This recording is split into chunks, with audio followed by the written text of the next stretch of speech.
Boa noite. De qual estado e a que horas você está ouvindo isso? Comenta aí. Seja bem-vindo ao Portal da Insônia.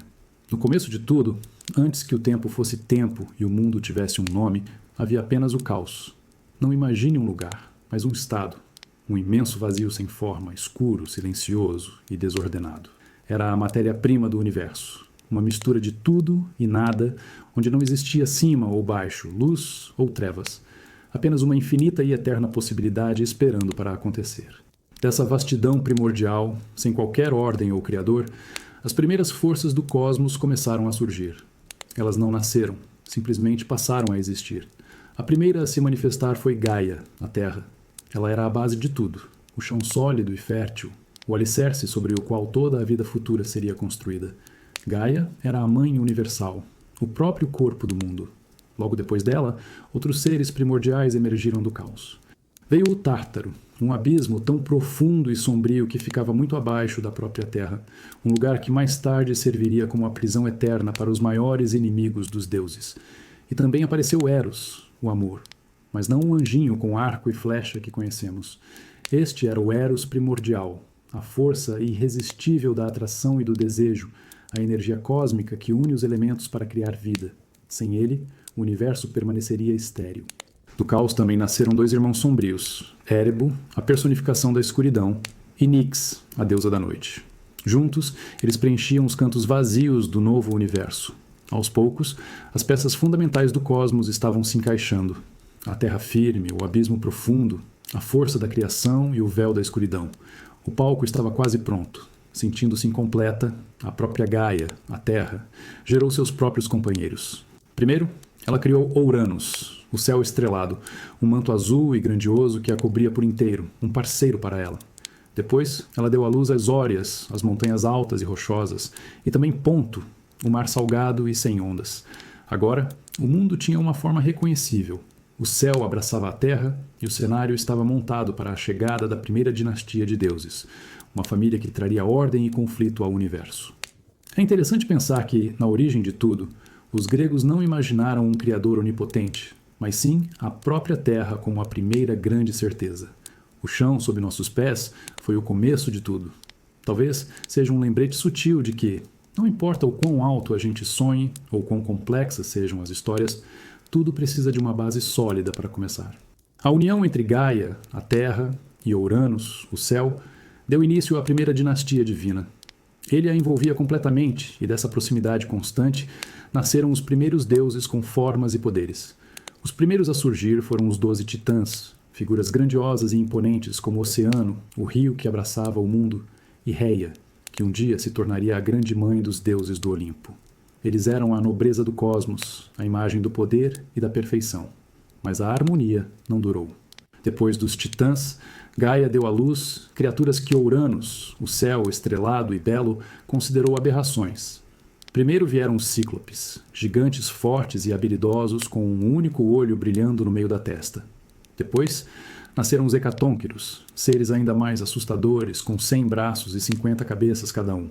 A aparência deles e sua força descomunal causaram horror e repulsa em Ouranos. Movido por uma mistura de medo e vergonha, o Pai Celestial tomou uma atitude cruel. Assim que seus filhos cíclopes e hecatônquiros nasciam, em vez de deixá-los ver a luz do dia, ele os empurrava com força de volta para o ventre de Gaia. Ele os aprisionava nas profundezas da terra, escondendo-os de sua própria vista.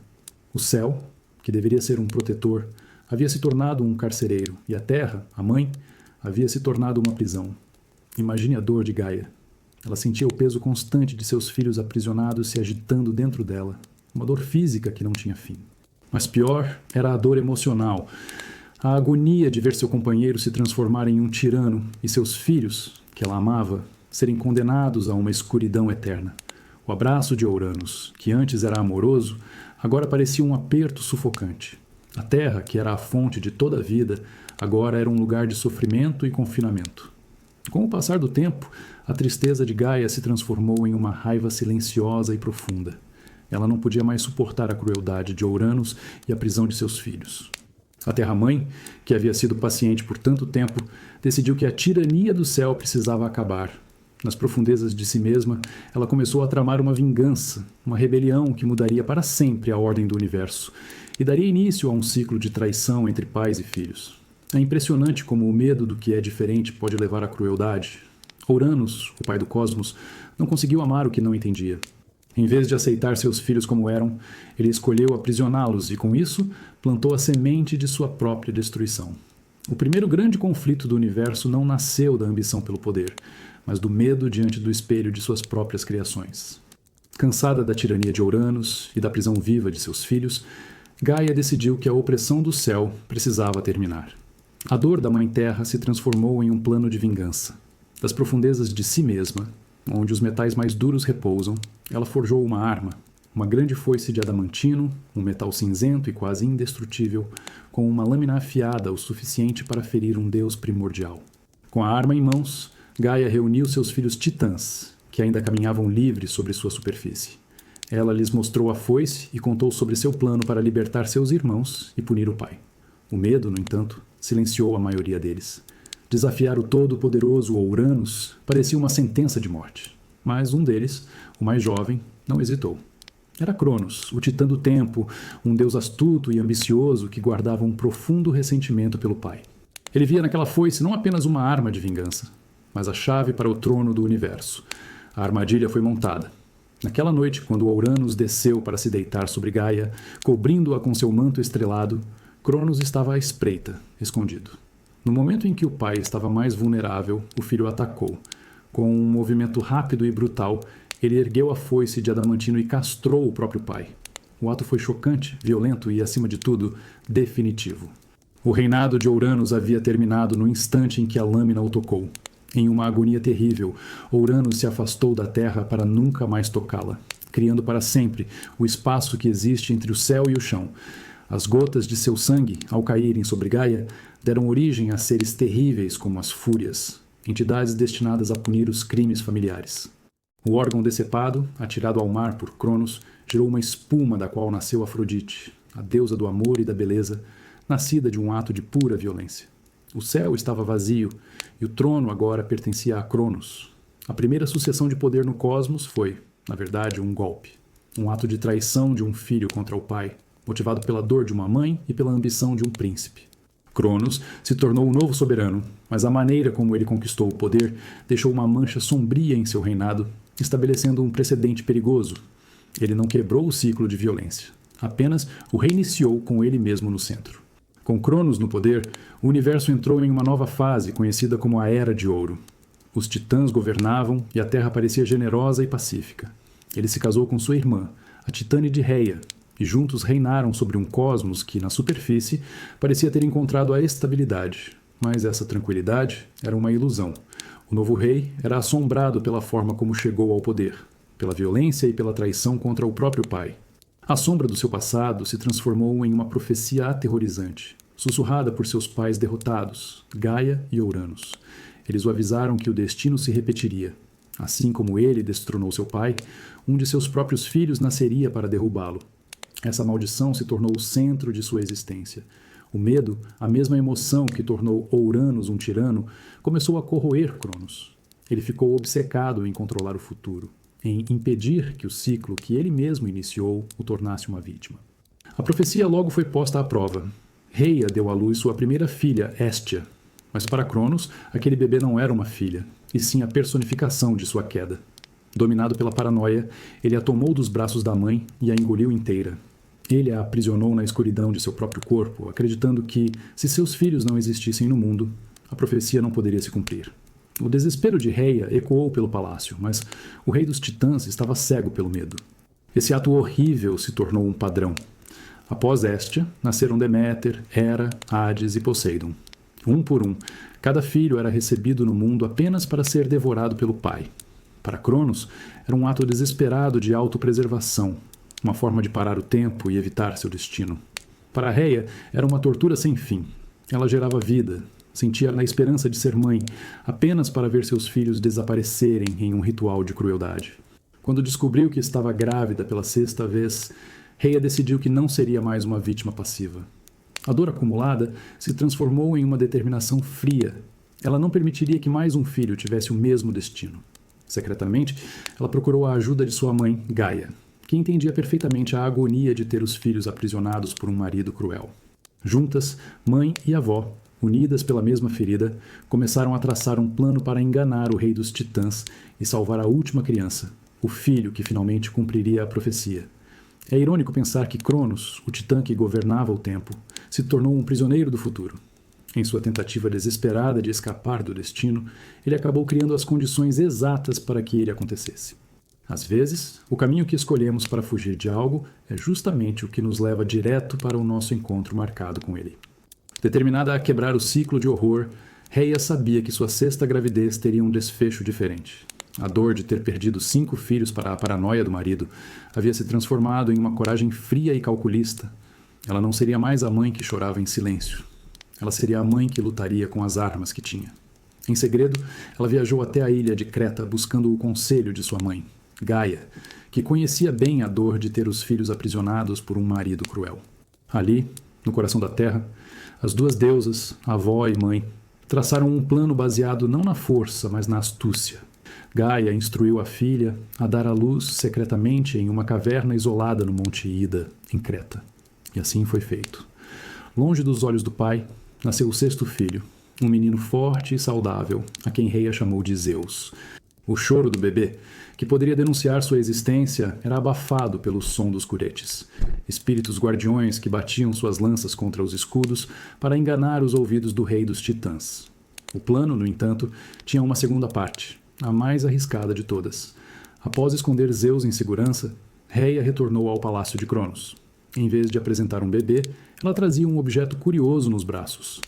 Ela havia pego uma grande pedra, mais ou menos do tamanho e peso de um recém-nascido, e a envolvido cuidadosamente em panos, como se fosse uma criança. O disfarce era simples, mas dependia inteiramente da arrogância e da pressa de seu marido. Com o coração apertado, ela apresentou o falso filho a Cronos, o rei dos titãs, cego pela paranoia e ansioso para neutralizar a ameaça da profecia. Nem sequer olhou direito. Ele viu o volume nos panos, sentiu o peso em suas mãos e, sem hesitar, engoliu a pedra inteira, acreditando ter devorado seu último herdeiro. Um suspiro de alívio escapou do tirano, que se sentia seguro mais uma vez, sem saber que havia sido completamente enganado. Enquanto Cronos se deleitava em sua falsa segurança, em uma caverna distante, Zeus crescia forte e poderoso, alimentado pelo leite da cabra amalteia e protegido por ninfas. O plano de Rhea havia funcionado perfeitamente. A semente da rebelião não estava mais presa em uma escuridão interna, mas florescendo em segredo, preparando-se para o dia em que finalmente desafiaria o pai e libertaria seus irmãos, cumprindo o destino que Cronos tanto tentou evitar.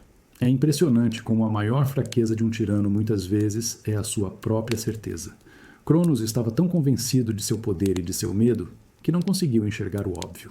Foi enganado não por uma grande força, mas por uma simples pedra e pelo amor desesperado de uma mãe, provando que a inteligência e a coragem podem ser mais poderosas que a força bruta.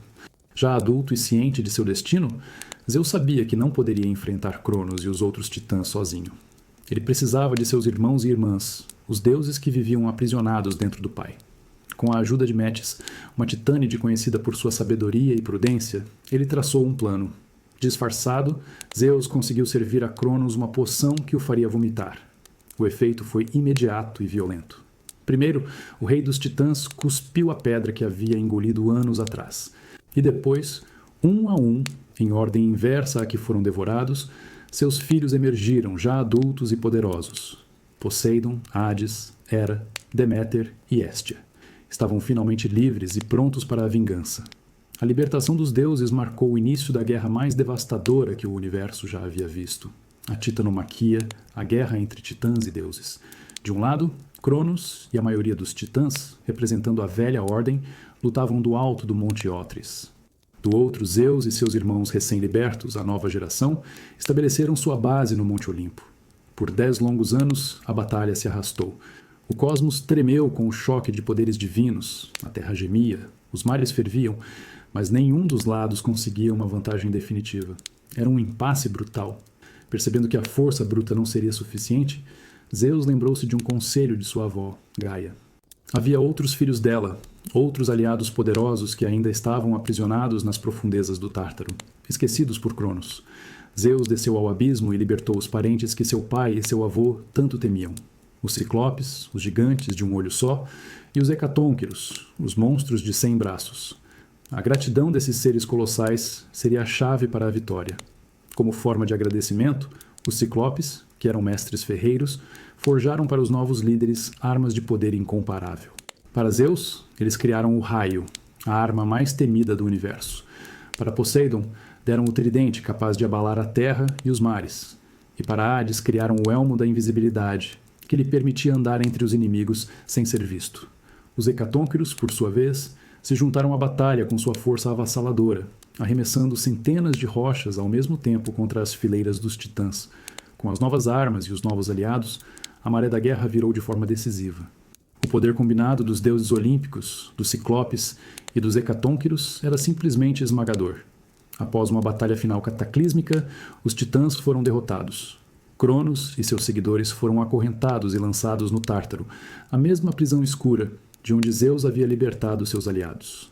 A velha ordem havia caído, e uma nova era, a dos deuses do Olimpo, estava prestes a começar. A Guerra dos Deuses não foi apenas uma luta por poder, mas uma ruptura de gerações. Foi preciso uma década de conflito para que o novo pudesse finalmente superar o antigo. A vitória de Zeus não foi conquistada sozinha, mas com a ajuda daqueles que foram rejeitados e esquecidos, mostrando que, às vezes, a força que precisamos está justamente nos lugares que aprendemos a temer. Com a poeira da titanomaquia finalmente assentada e os antigos titãs aprisionados no Tártaro, o universo respirava um silêncio tenso.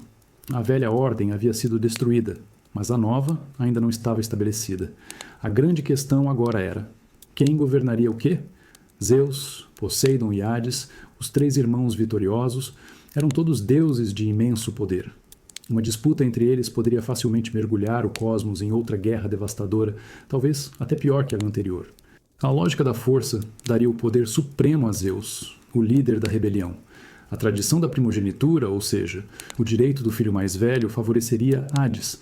Qualquer escolha baseada em mérito ou idade poderia gerar ressentimento e ciúmes. Para evitar um novo conflito, os irmãos tomaram uma decisão que mudaria tudo. Eles não lutariam pelo poder. Eles o sorteariam. Deixariam que o acaso, o destino, decidisse o futuro do mundo. Reunidos, eles prepararam o sorteio. Em um elmo foram colocadas 3 sortes, cada uma representando um dos grandes reinos do universo. O acordo era simples e absoluto.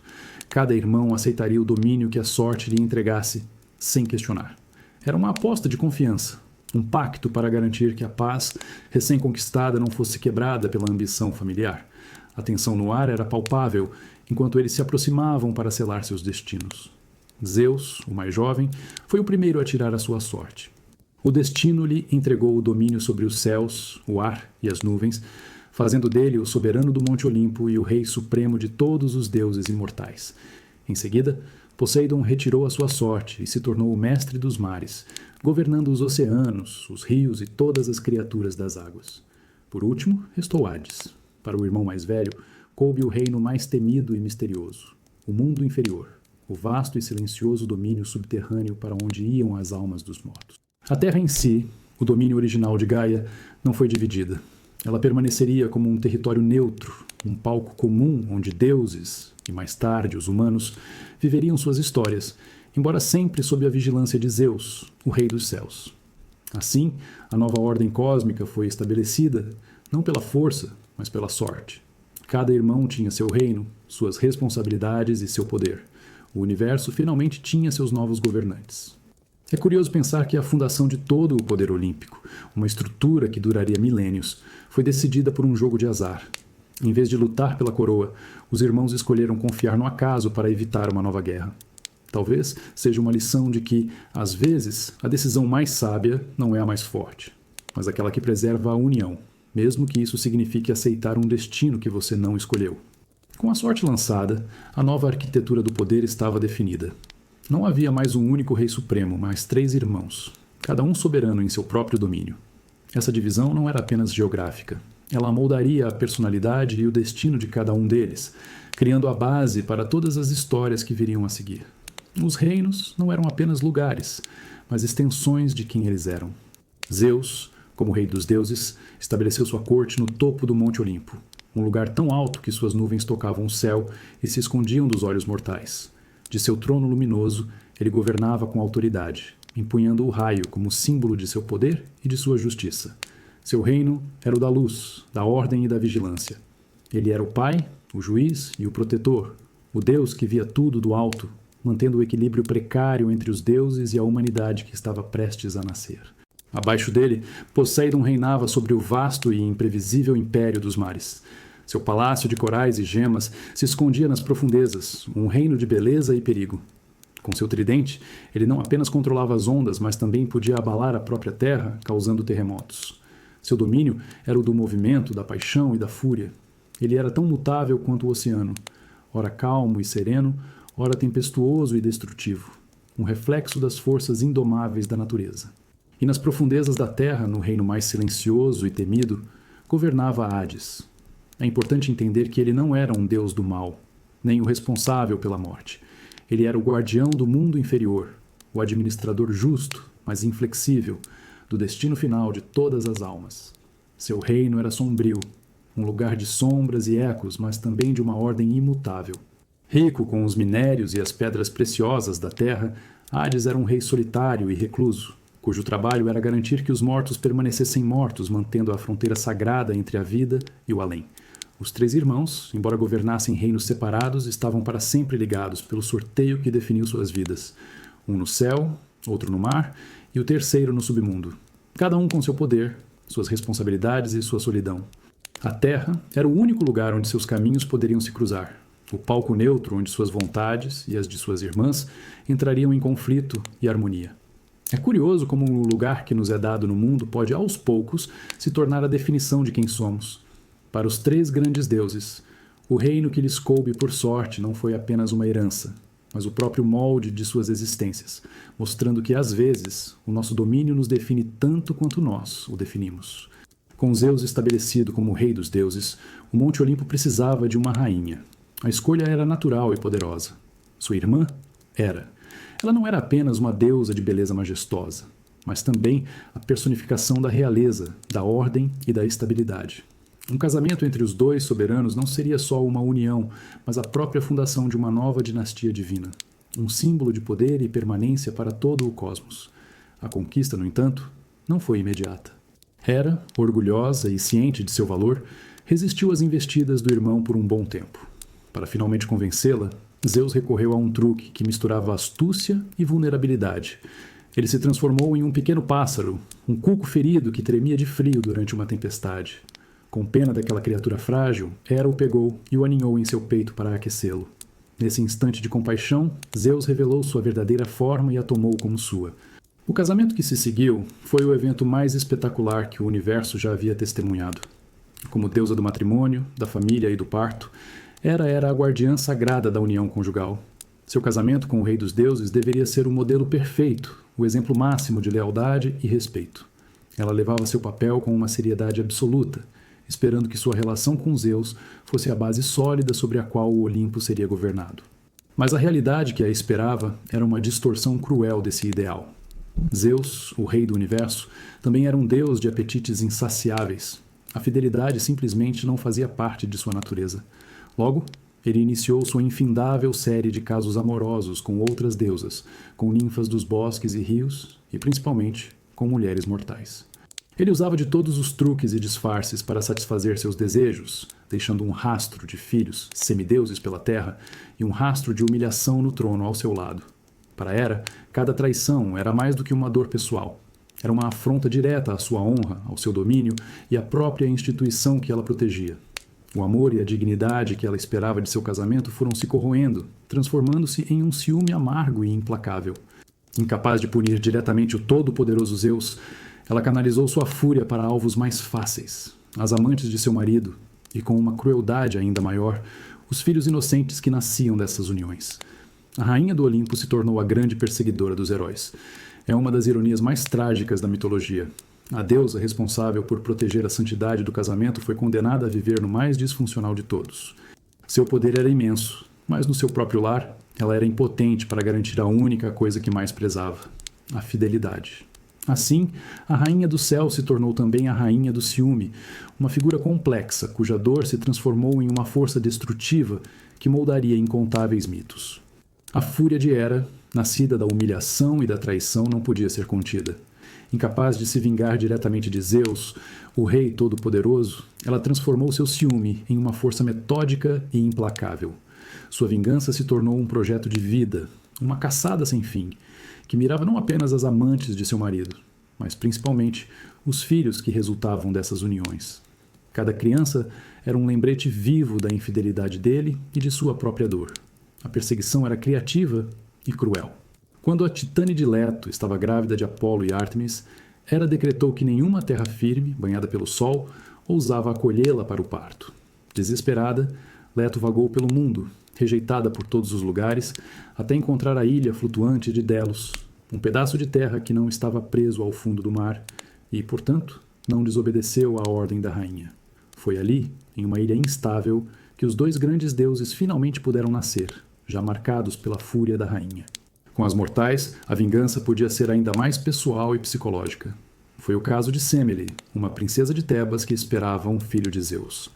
Hera, disfarçada de uma velha ama, plantou a semente da dúvida na mente da jovem, convencendo-a a pedir que Zeus se mostrasse em sua verdadeira forma divina, como prova de seu amor. Semele, ingênua, fez o pedido. Atendido, o esplendor do deus do trovão foi demais para uma mortal, e ela foi instantaneamente incinerada. Zeus só conseguiu salvar o feto, costurando-o em sua própria coxa até o dia do nascimento de Dionísio. Mas nenhum herói sofreu mais nas mãos de Hera do que Hércules, cujo próprio nome grego, Heracles, ironicamente significa a glória de Hera. A perseguição começou no berço, quando a deusa enviou 2 serpentes para matá-lo, um plano que falhou quando o bebê as estrangulou com as próprias mãos. Ao longo de toda a sua vida, Hera o atormentou, induzindo-o à loucura que o levou a cometer um crime terrível e depois orquestrando os famosos 12 trabalhos, como uma penitência quase impossível. Cada monstro, cada desafio, carregava a marca do ódio da rainha. O ciúme de Hera não era apenas um sentimento.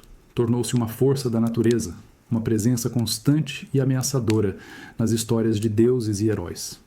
Ela era a sombra que pairava sobre cada filho bastardo de Zeus, a arquiteta de tragédias e a prova de que, no Olimpo, a dor de um coração partido podia abalar o mundo. A história de Hera é um lembrete sombrio de como a dor, quando não pode ser dirigida à sua verdadeira fonte, se espalha e envenena tudo ao redor. Sua mágoa era legítima, o desrespeito que ela sofreu era real, mas a forma como escolheu lidar com isso espalhou ainda mais sofrimento, transformando a protetora da família na sua maior ameaça. No sorteio que dividiu o mundo, coube a Hades o reino que nenhum outro deus desejava. Enquanto Zeus reinava na luz do céu e Poseidon na agitação do mar, Hades se tornou o soberano do mundo inferior. Por causa disso, ele é talvez o mais temido e mal compreendido de todos os deuses olímpicos. É fundamental entender que Hades não era um mal, nem uma figura como o diabo. Ele era o administrador de um reino inevitável, um rei justo, mas severo, cujo trabalho era garantir a ordem no destino final de todas as almas. Seu domínio era um lugar invisível aos olhos dos vivos, um vasto território subterrâneo de sombras e ecos, separado do mundo de cima pelo rio Estige, cujas águas escuras nenhum juramento divino ousava quebrar. Para chegar lá, as almas dos mortos precisavam cruzar o rio na barca de Caronte, o velho barqueiro, pagando uma moeda pela travessia. O reino de Hades não era um inferno de punição para todos. Era simplesmente o lugar dos mortos, com regiões diferentes para almas boas, comuns e aquelas que mereciam castigo. Como rei, Hades era sombrio, recluso e inflexível. Ele raramente deixava seu reino e exigia que suas leis fossem cumpridas à risca. A principal delas era simples: quem entra, não sai. Para garantir essa regra, ele contava com seu fiel guardião, Cérbero, o monstruoso cão de 3 cabeças que vigiava os portões. Dócil com quem chegava, mas implacável com qualquer um que tentasse escapar. Usando seu elmo da invisibilidade, um presente dos Cíclopes, Hades podia se mover sem ser visto, reforçando sua imagem de um governante onipresente e inevitável. O que poucos lembram é que Hades também era o deus da riqueza. Seu outro nome, Plutão, vem da palavra grega para rico. Isso porque seu reino continha todos os tesouros escondidos sob a terra: o ouro, a prata, as pedras preciosas e os minérios. Ele era o dono de uma fortuna inimaginável, embora não tivesse interesse em ostentá-la. Sua riqueza era tão oculta quanto seu próprio reino, silenciosa e profunda. Por isso, os mortais o temiam tanto que evitavam dizer seu nome, preferindo chamá-lo de o Rico ou o Famoso. Hades representa uma das verdades mais difíceis da existência, a finalidade. Ele não era um monstro, mas o guardião de uma fronteira que todos, um dia, teriam que cruzar. Seu trabalho não era celebrado, sua casa não era visitada, mas sua função era essencial para o equilíbrio do cosmos. Ele é o lembrete de que alguns dos papéis mais importantes são desempenhados na escuridão, longe dos aplausos, garantindo uma ordem que só notamos quando ela está em risco. Apesar de toda a sua riqueza e poder, o rei do mundo inferior era consumido pela solidão. De seu trono sombrio, Hades observava o mundo dos vivos e se encantou por uma jovem deusa, a bela Perséfone, filha de sua irmã Deméter, a deusa da agricultura e das colheitas. Sabendo que Deméter jamais permitiria que sua amada filha vivesse no submundo, Hades pediu ajuda a Zeus, que deu seu consentimento para um plano drástico, o rapto. Um dia, enquanto Perséfone colhia flores em um campo com suas amigas ninfas, a terra se abriu de repente. Do abismo, surgiu a carruagem de Hades, puxada por cavalos negros. Antes que a jovem pudesse gritar por socorro, o deus a agarrou e a levou para as profundezas de seu reino. A terra se fechou, e o único vestígio que restou foi o eco de seu choro e algumas flores espalhadas pelo chão. Deméter ouviu o grito distante da filha, e seu coração de mãe gelou. Ela procurou por toda a terra, dia e noite, com 2 tochas acesas, sem comer, sem beber, sem descansar. Seu desespero era tão profundo que ela abandonou suas funções divinas. Sem a deusa da agricultura, as colheitas falharam, as plantas morreram, a terra se tornou estéril e a fome começou a se espalhar pelo mundo dos mortais. Era o primeiro inverno da história, nascido da dor de uma mãe. Ameaçado pela extinção da humanidade, que deixaria os deuses sem quem os adorasse, Zeus foi forçado a intervir. Ele enviou Hermes, o mensageiro dos deuses, para ordenar que Hades libertasse Perséfone. O rei do submundo concordou, mas, antes de deixá-la partir, usou de uma última astúcia. Ele ofereceu a Perséfone alguns grãos de romã, o fruto dos mortos. Faminta, ela comeu. O que ela não sabia é que, segundo as leis antigas do destino, quem consome qualquer alimento no mundo inferior fica para sempre ligado a ele. Quando Deméter finalmente reencontrou a filha, sua alegria foi imensa, mas durou pouco. Ao descobrir sobre a romã, ela entendeu a armadilha. Perséfone não poderia ficar para sempre no mundo de cima. Um novo acordo foi selado por Zeus para resolver o impasse. Pelo número de sementes que comeu, Perséfone passaria 1/3 do ano como rainha ao lado de Hades no submundo. Os outros 2/3 ela passaria com sua mãe na terra. Assim nasceu o ciclo das estações. Quando Perséfone está com a mãe, Deméter fica feliz, e a terra floresce na primavera e no verão. Mas quando a filha desce ao submundo para reinar ao lado do marido, a tristeza de Deméter retorna, e o mundo mergulha na melancolia e no frio do outono e do inverno. A história de um rapto e de uma mãe em luto se tornou a explicação poética para o ritmo eterno da natureza, um ciclo de perda e renascimento. No grande sorteio que dividiu o universo, a Poseidon coube o domínio mais vasto e instável de todos, o mar. Enquanto Zeus controlava os céus e Hades as profundezas da terra, Poseidon se tornou o mestre de um império líquido, um reino de beleza estonteante e fúria incontrolável. Seu palácio, feito de corais e pérolas, ficava no fundo do oceano, mas seu poder se estendia a cada gota de água do mundo. O reino de Poseidon era um espelho de sua alma, profundo e magnífico, mas também tempestuoso e imprevisível. Como deus do mar, ele era o segundo em poder no panteão olímpico, superado apenas por Zeus. Mas, diferente do irmão, que governava com uma certa distância política, a autoridade de Poseidon era visceral e imediata. Seu humor era tão mutável quanto as marés, e sua ira era uma das forças mais temidas por deuses imortais. Quando estava calmo, suas águas eram tranquilas e generosas com os marinheiros. Mas quando se enfurecia, o mar se tornava um monstro de ondas gigantes e redemoinhos. Sua arma e símbolo de poder era o tridente, um presente dos ciclopes forjado nas profundezas da terra após a titanomaquia. Com essa lança de 3 pontas, Poseidon não apenas comandava as ondas e criava tempestades devastadoras. Ele podia fazer algo ainda mais aterrorizante. Ele podia golpear o próprio chão, a terra firme. Quando sua fúria era despertada por alguma ofensa, ele batia com o tridente no solo e o mundo inteiro tremia. É por isso que um de seus títulos mais importantes e temidos era o Agitador da Terra. Ele era o deus dos terremotos. Para os gregos, que viviam em uma região sismicamente ativa, essa era uma ameaça muito real. O poder de Poseidon não se limitava à costa. Ele podia alcançar qualquer cidade, qualquer templo, qualquer pessoa, fazendo a terra se abrir e engolir tudo. Essa capacidade de abalar os próprios fundamentos do mundo o tornava uma divindade respeitada e temida em todos os lugares. Essa mesma força podia criar e destruir. Dizem que foi um golpe de seu tridente no chão que fez nascer o primeiro cavalo, um de seus animais sagrados, mas essa mesma força também era usada para punir cidades arrogantes, como na sua famosa disputa com Atena pelo controle da cidade que hoje leva o nome dela. Poseidon era a personificação das forças mais brutas e indomáveis do planeta. Ele é um lembrete poderoso de que a natureza não está sob nosso controle.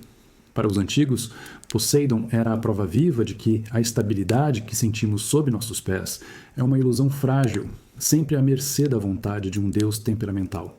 Uma força que pode, a qualquer momento, decidir agitar o mundo. A fúria de Poseidon não era apenas uma questão de ondas e terremotos. Quando ofendido, sua ira se manifestava de formas criativas e aterrorizantes. Assim como Zeus tinha seus casos amorosos, Poseidon também tinha os seus. E as consequências desses encontros podiam ser monstruosas. Em sua união com a Górgona Medusa, por exemplo, nasceram Pégaso, o cavalo alado, e Crisaor, um gigante com uma espada de ouro.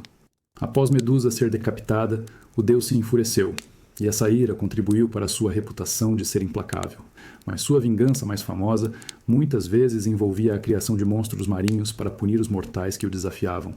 Quando Laomedonte, o rei de Troia, se recusou a pagar a ele e a Apolo pela construção das muralhas da cidade, Poseidon enviou um monstro marinho aterrorizante para devastar a costa troiana. A criatura só seria apaziguada com o sacrifício da princesa Hesione, que acabou sendo salva no último minuto pelo herói Hércules. Essa tática de enviar um monstro para exigir um sacrifício se repetiu em outra história famosa. A rainha Cassiopeia, da Etiópia, cometeu o erro de se gabar de que sua beleza e a de sua filha, Andrômeda, superavam a das Nereidas, as ninfas do mar que eram as protegidas de Poseidon. Ofendido pela arrogância, o deus inundou o reino e enviou Cetus, outro monstro marinho, para destruir tudo. O oráculo decretou que a única salvação seria sacrificar a própria Andrômeda. Acorrentada a um rochedo, ela foi salva por Perseu, em um dos mitos mais conhecidos. A ira de Poseidon também podia ser mais sutil e duradoura. Sua rivalidade com Odisseu, o herói da Odisseia, é um exemplo perfeito. Após Odisseu cegar o ciclope Polifemo, que era filho de Poseidon, o deus do mar jurou vingança. Ele não matou o herói diretamente. Em vez disso, o atormentou por 10 longos anos, com tempestades, monstros e desvios, garantindo que sua jornada de volta para casa fosse uma tortura interminável, uma prova de que a fúria de um deus pode ser uma maldição lenta e persistente. Talvez o exemplo mais famoso de sua ira seja a lenda da Atlântida. A história, contada pelo filósofo Platão, descreve uma ilha próspera e poderosa, favorecida por Poseidon. Mas quando seus habitantes se tornaram corruptos e arrogantes, o deus se voltou contra eles. Em um único dia e noite de fúria, Poseidon enviou terremotos e inundações que fizeram a ilha inteira afundar no oceano, desaparecendo para sempre, como um aviso eterno contra a soberba humana. A fúria de Poseidon é a personificação do poder destrutivo e implacável do oceano. Suas histórias nos lembram que o mar, que dá a vida e conecta o mundo, também pode tomar tudo de volta em um instante. Ele é a força da natureza que exige respeito e pune a arrogância, mostrando que, por mais que a gente construa nossos reinos, eles sempre estarão à beira de um poder muito maior que o nosso. Nem todos os titãs foram inimigos de Zeus na Grande Guerra. Havia um, em particular, que se destacou não pela força bruta, mas pela inteligência e por uma estranha compaixão por uma criação que ainda engatinhava no mundo, a humanidade. Seu nome era Prometeu, que significa aquele que pensa antes, o titã da previdência. Ele era um artesão, um visionário que via potencial, onde os outros deuses viam apenas insignificância. A ele e a seu irmão, Epimeteu, foi dada a tarefa de criar os seres vivos que habitariam a terra e distribuir os dons divinos entre eles. Epimeteu, cujo nome significa o que pensa depois, agiu com a impulsividade que seu nome sugere. Ele deu aos animais as garras afiadas, a pelagem espessa para protegê-los do frio, a velocidade para fugir e as asas para voar, esgotando todos os presentes. Quando chegou a vez de criar o homem, não restava nada. A humanidade nasceu nua, frágil, sem defesas e desprotegida, exposta ao frio da noite e aos predadores da floresta. Prometeu olhou para suas frágeis criaturas e sentiu uma compaixão profunda, uma espécie de amor paternal.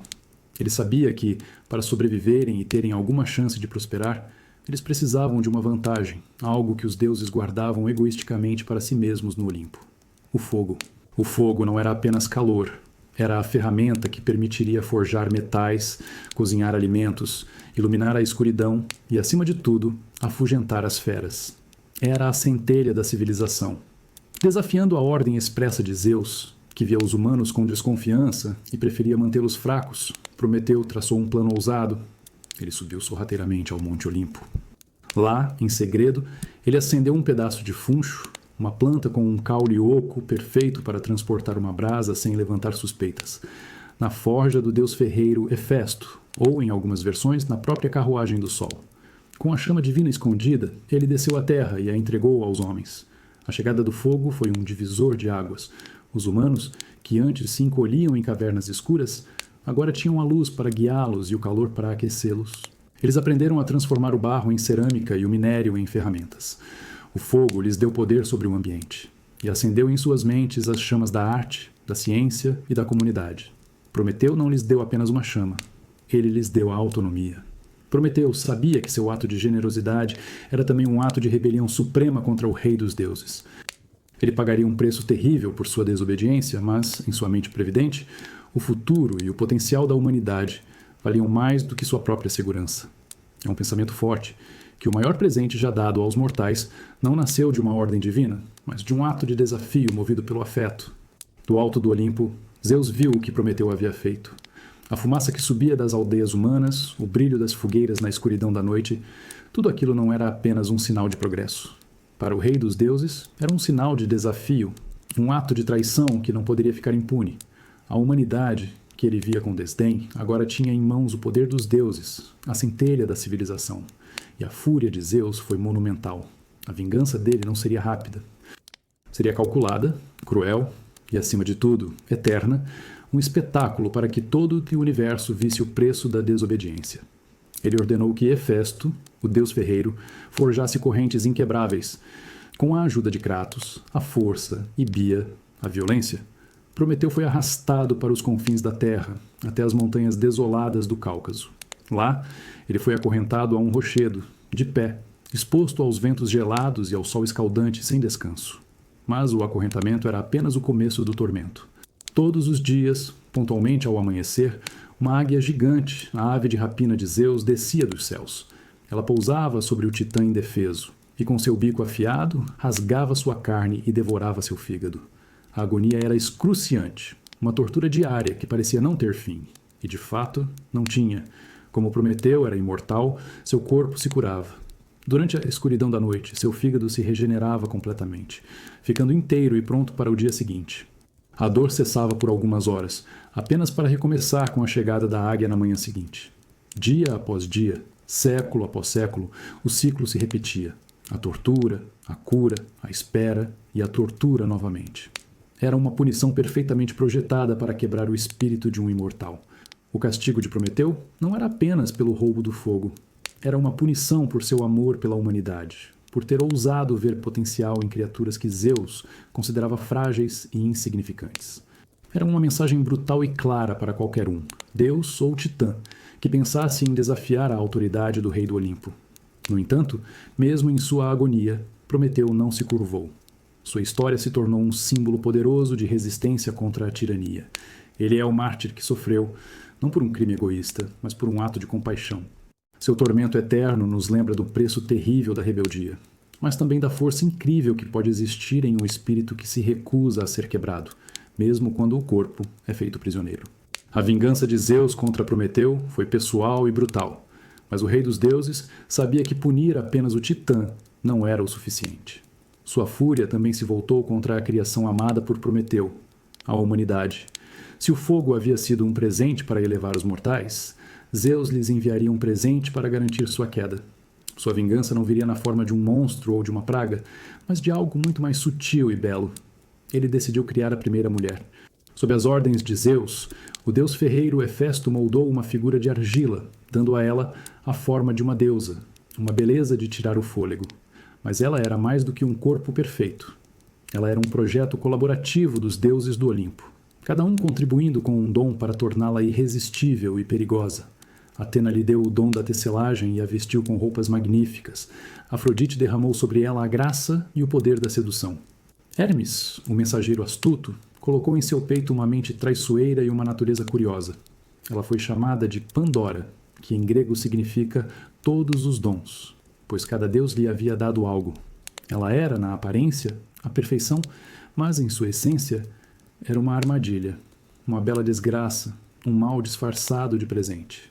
Com ela, os deuses enviaram um presente de casamento, uma jarra ou caixa, dependendo da tradução, cuidadosamente fechada, com uma única instrução: jamais abri-la. Pandora foi então oferecida como presente a Epimeteu, o irmão de Prometeu. Prometeu, o que pensa antes, havia alertado seu irmão para nunca aceitar presentes de Zeus, mas Epimeteu, o que pensa depois, ficou completamente encantado pela beleza de Pandora. Ele a aceitou como esposa, esquecendo-se do aviso e selando o destino da humanidade. A primeira mulher entrou no mundo dos homens, trazendo consigo a beleza, o amor e uma caixa misteriosa. Em sua nova casa, a curiosidade que Hermes havia plantado em seu coração começou a consumi-la. O que haveria naquela caixa tão zelosamente guardada? Que segredos os deuses teriam escondido ali? A tentação se tornou insuportável. Ela lutou contra o desejo, mas a ordem de não abrir a caixa era um convite irresistível para sua natureza curiosa. Um dia, ela não aguentou mais. É fascinante pensar na natureza dessa vingança. Zeus não destruiu a humanidade com um raio ou um dilúvio, mas com um presente. Ele introduziu na existência humana não a força bruta, mas a complexidade, a beleza que esconde o perigo, o dom que é também uma maldição, e a curiosidade que nos impulsiona, mas também pode nos levar à ruína. A tragédia estava prestes a ser desencadeada não por um ato de maldade, mas por um impulso muito humano. A caixa, ou jarra, que os deuses deram a Pandora, era um objeto de fascínio e tormento. A proibição de abri-la apenas alimentava a curiosidade que Hermes havia plantado em seu coração. Todos os dias, ela olhava para o objeto, imaginando que tesouros ou segredos divinos poderiam estar guardados ali dentro. A luta interna era constante, mas a natureza curiosa que lhe foi dada como um dom era mais forte que qualquer aviso. Finalmente, em um momento de fraqueza, ela cedeu. Com as mãos trêmulas, Pandora levantou a tampa da caixa. O que se seguiu não foi a revelação de um tesouro, mas a liberação de um pesadelo. Da caixa, escapou um enxame de espíritos sombrios, todos os males e desgraças que até então eram desconhecidos pela humanidade. A doença, a velhice, a fome, a pobreza, a loucura, a traição, a guerra, o ciúme e a morte saíram voando, espalhando-se rapidamente pelo mundo. Até aquele momento, a vida na Terra era simples e livre de sofrimento. Os homens viviam em uma espécie de paraíso, sem doenças para afligi-los ou trabalho árduo para cansá-los. Mas, com um único ato de curiosidade, tudo mudou. Os males liberados da caixa se infiltraram em cada canto da existência humana, trazendo dor, sofrimento e o fim da inocência. A vingança de Zeus estava completa. O presente que ele enviou aos homens havia, de fato, se tornado sua ruína. Aterrorizada com o que havia feito, Pandora tentou fechar a caixa o mais rápido que pôde. Ela conseguiu, mas já era tarde demais. Quase todos os males já haviam escapado. No entanto, quando olhou para o fundo do recipiente, viu que algo havia ficado para trás, preso sob a tampa. Era uma criatura pequena e trêmula, a única coisa boa que os deuses haviam colocado na caixa junto com as desgraças. Era Elpis, a personificação da esperança. A humanidade agora estava condenada a conviver com todos os sofrimentos do mundo. A vida se tornou difícil, cheia de dor e incerteza. Mas, graças ao ato apressado de Pandora ao fechar a caixa, os homens não ficaram completamente desamparados. No meio de todo o caos, eles ainda tinham a esperança. Ela era a força que os permitiria continuar mesmo diante das maiores adversidades. Era a promessa sutil de que, mesmo no fundo do poço, algo bom ainda poderia ser encontrado. A história de Pandora é uma explicação mítica para a existência do sofrimento no mundo, mas também é profundamente simbólica. Ela nos diz que a curiosidade, a mesma força que nos leva a descobrir e a inovar, também pode ter consequências terríveis. E no fim das contas, mostra que, mesmo quando todos os males são soltos, a última coisa que nos resta, a força que nos impede de desistir, é a esperança. O primeiro grande amor de Zeus, o rei dos deuses, não foi Hera, mas uma titânide chamada Metis, a personificação da prudência e da sabedoria. A união dos dois era poderosa, combinando a força suprema com a inteligência mais aguçada. Mas, como sempre acontecia no cosmos, uma profecia sombria pairava sobre essa relação, um eco do ciclo de violência que colocou Zeus no trono. Gaia, a Terra, alertou Zeus de que Metis estava destinada a ter 2 filhos. A primeira seria uma filha, com sabedoria e força iguais às do próprio pai. O segundo, porém, seria um filho, e este estava destinado a crescer e a destronar Zeus, repetindo o destino de Uranus e Cronos antes dele. O medo, a velha maldição da família, voltou a assombrar o rei do Olimpo. Ele não seria a próxima vítima desse ciclo. Para evitar seu destino, Zeus recorreu à astúcia, uma característica que ele mesmo admirava em Metis. Ele a convidou para uma brincadeira de transformações, um jogo de poder e metamorfose. Quando Metis, para provar sua habilidade, se transformou em uma pequena mosca, Zeus agiu rápido. Ele a engoliu. Acreditava que, ao absorver a deusa da sabedoria, ele estaria internalizando seu poder e, ao mesmo tempo, aprisionando o futuro filho que o ameaçava. O plano parecia ter funcionado, mas a gravidez de Metis continuou, agora dentro do próprio Zeus. Pouco tempo depois, o rei dos deuses começou a sentir uma dor de cabeça insuportável. Uma dor tão monumental que parecia que seu crânio ia explodir. Seus gritos de agonia ecoavam por todo o Olimpo e nenhum dos deuses conseguia aliviar seu sofrimento. A dor era interna, divina, e estava prestes a dar à luz. Desesperado, ele ordenou que Hefesto, o deus ferreiro, pegasse seu machado mais afiado e lhe abrisse a cabeça. Com um golpe preciso e poderoso, Hefesto rachou o crânio do rei dos deuses. Da cabeça aberta de Zeus, saltou uma deusa já adulta, vestida com uma armadura completa, elmo na cabeça, escudo no braço e lança na mão. Ela soltou um grito de guerra tão poderoso que o céu e a terra se abalaram. Era Atena. O nascimento de Atena é talvez o mais simbólico de todos. Nascida da mente e não de um ventre, ela era a personificação da inteligência pura, da estratégia e da razão. Ela já nasceu pronta, com a sabedoria de sua mãe e a autoridade de seu pai. Talvez por isso ela fosse a filha favorita, a única que entendia a mente de Zeus, porque, de certa forma, ela era parte dela.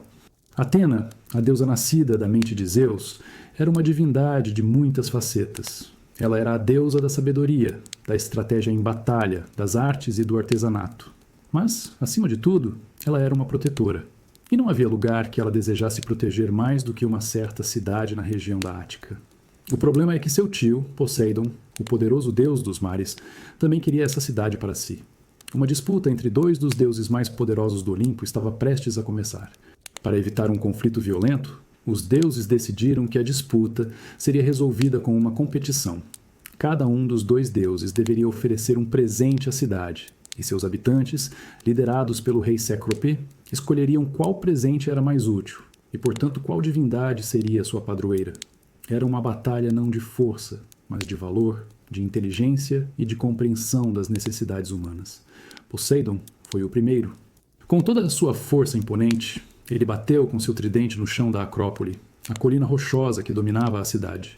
Do local onde o tridente bateu, jorrou uma fonte de água. Foi um ato de poder impressionante, um milagre. No entanto, a água era salgada como o mar, o domínio de Poseidon, e, portanto, não servia para beber nem para irrigar a terra. Era um presente grandioso, mas inútil. Então, chegou a vez de Atena. Ela não usou de força bruta. Com um gesto calmo e deliberado, ela fincou sua lança no chão. Do solo brotou uma árvore. Não uma árvore qualquer, mas a primeira oliveira do mundo. Atena explicou seus dons. A azeitona podia ser comida, o azeite podia ser usado para cozinhar, para iluminar as casas e como remédio. E a madeira resistente da árvore servia para construir casas e barcos. Era um presente de paz, prosperidade e sustento a longo prazo. A escolha para os cidadãos e seu rei foi óbvia. O presente de Atena era infinitamente mais valioso. Era um símbolo de civilização, de crescimento e de sabedoria prática.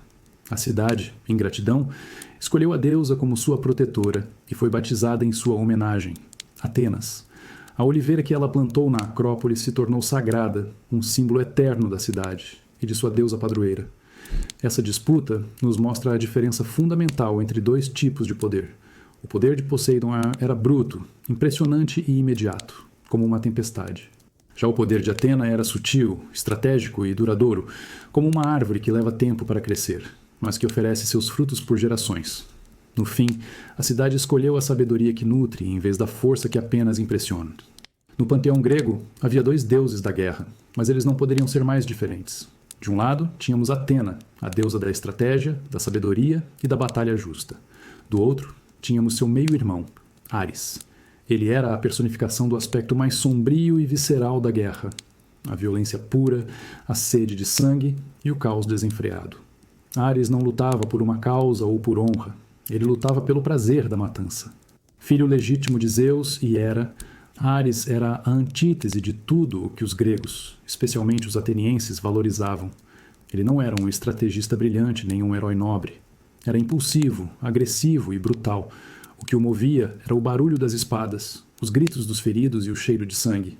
Ele se deleitava na carnificina, independentemente de quem estivesse vencendo ou do motivo da luta. Para ele, a guerra era um fim em si mesma.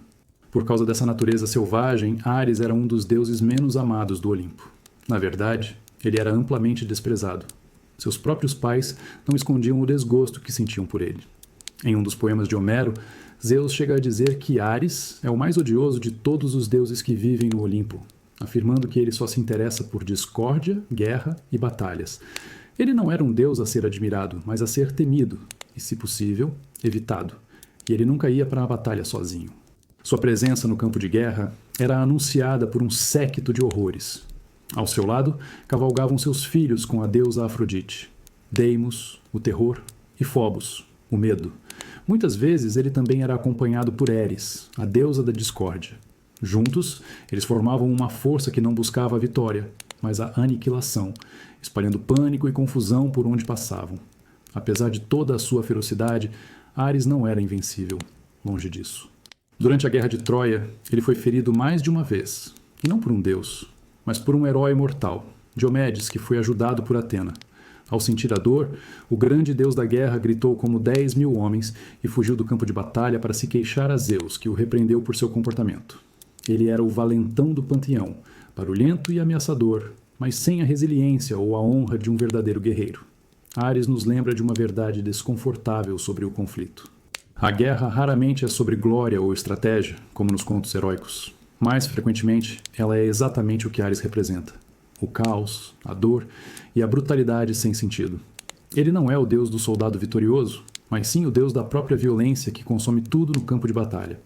Apesar de ser desprezado por muitos, havia uma deusa no Olimpo que se sentia irresistivelmente atraída pela natureza selvagem e apaixonada de Ares. Era Afrodite, a deusa do amor, da beleza e do desejo. Ela era casada com Hefesto, o deus ferreiro, um artesão brilhante, mas coxo e de aparência rústica. O casamento havia sido arranjado, e Afrodite nunca sentiu uma verdadeira paixão pelo marido. Para ela, a força bruta e a virilidade de Ares eram muito mais sedutoras. O caso entre o deus da guerra e a deusa do amor se tornou o segredo mais mal guardado do Olimpo. Eles se encontravam secretamente no palácio de Hefesto, sempre que o deus ferreiro estava fora, trabalhando em sua forja. Ares era descuidado em sua paixão, mas Afrodite era mais cautelosa. Eles tinham um cúmplice, um jovem chamado Alectrião, cujo trabalho era vigiar e avisá-los quando Hélios, o sol que tudo vê, estivesse prestes a nascer. Mas uma noite, a paixão falou mais alto e Alectrião adormeceu no posto. Hélios se levantou no horizonte e viu os 2 amantes juntos na cama de Hefesto. Fiel à ordem e à justiça, o sol foi direto contar ao marido traído o que havia visto. A reação de Hefesto não foi de fúria explosiva como a de Ares, foi a raiva fria e calculista de um artesão. Ele decidiu que a vingança não seria com violência, mas com humilhação pública. Em sua forja, Hefesto criou sua obra-prima mais engenhosa. Ele forjou uma rede de bronze, fina como uma teia de aranha, mas inquebrável. Era tão sutil que se tornava invisível. Ele armou a rede sobre sua própria cama e anunciou a Afrodite que faria uma longa viagem. Assim que ele partiu, Ares correu para os braços de sua amada. No meio da noite, a armadilha foi acionada e os 2 amantes se viram presos na rede, nus e completamente incapazes de se mover. Hefesto não tinha ido a lugar nenhum. Ele abriu as portas de seu quarto e convocou todos os deuses do Olimpo para testemunhar a cena. O deus da guerra e a deusa do amor, expostos e humilhados para que todos vissem. A maioria dos deuses riu da situação, com Apolo e Hermes fazendo piadas sobre como gostariam de estar no lugar de Ares, mesmo naquela situação embaraçosa. O escândalo foi completo. Essa história é uma das poucas comédias da mitologia, mas revela muito sobre os deuses. Mostra que mesmo as divindades mais poderosas estão sujeitas a paixões muito humanas, como o desejo e o ciúme.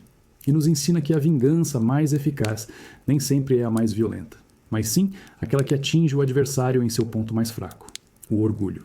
Enquanto a maioria dos deuses do Olimpo nasceu de uma linhagem clara, filhos de Cronos e Reia, Afrodite era diferente. Sua origem não está em um berço real, mas em um ato de violência primordial que fundou a Era dos Titãs. Ela é mais antiga que muitos dos olímpicos, uma força da natureza que nasceu do caos da primeira sucessão de poder.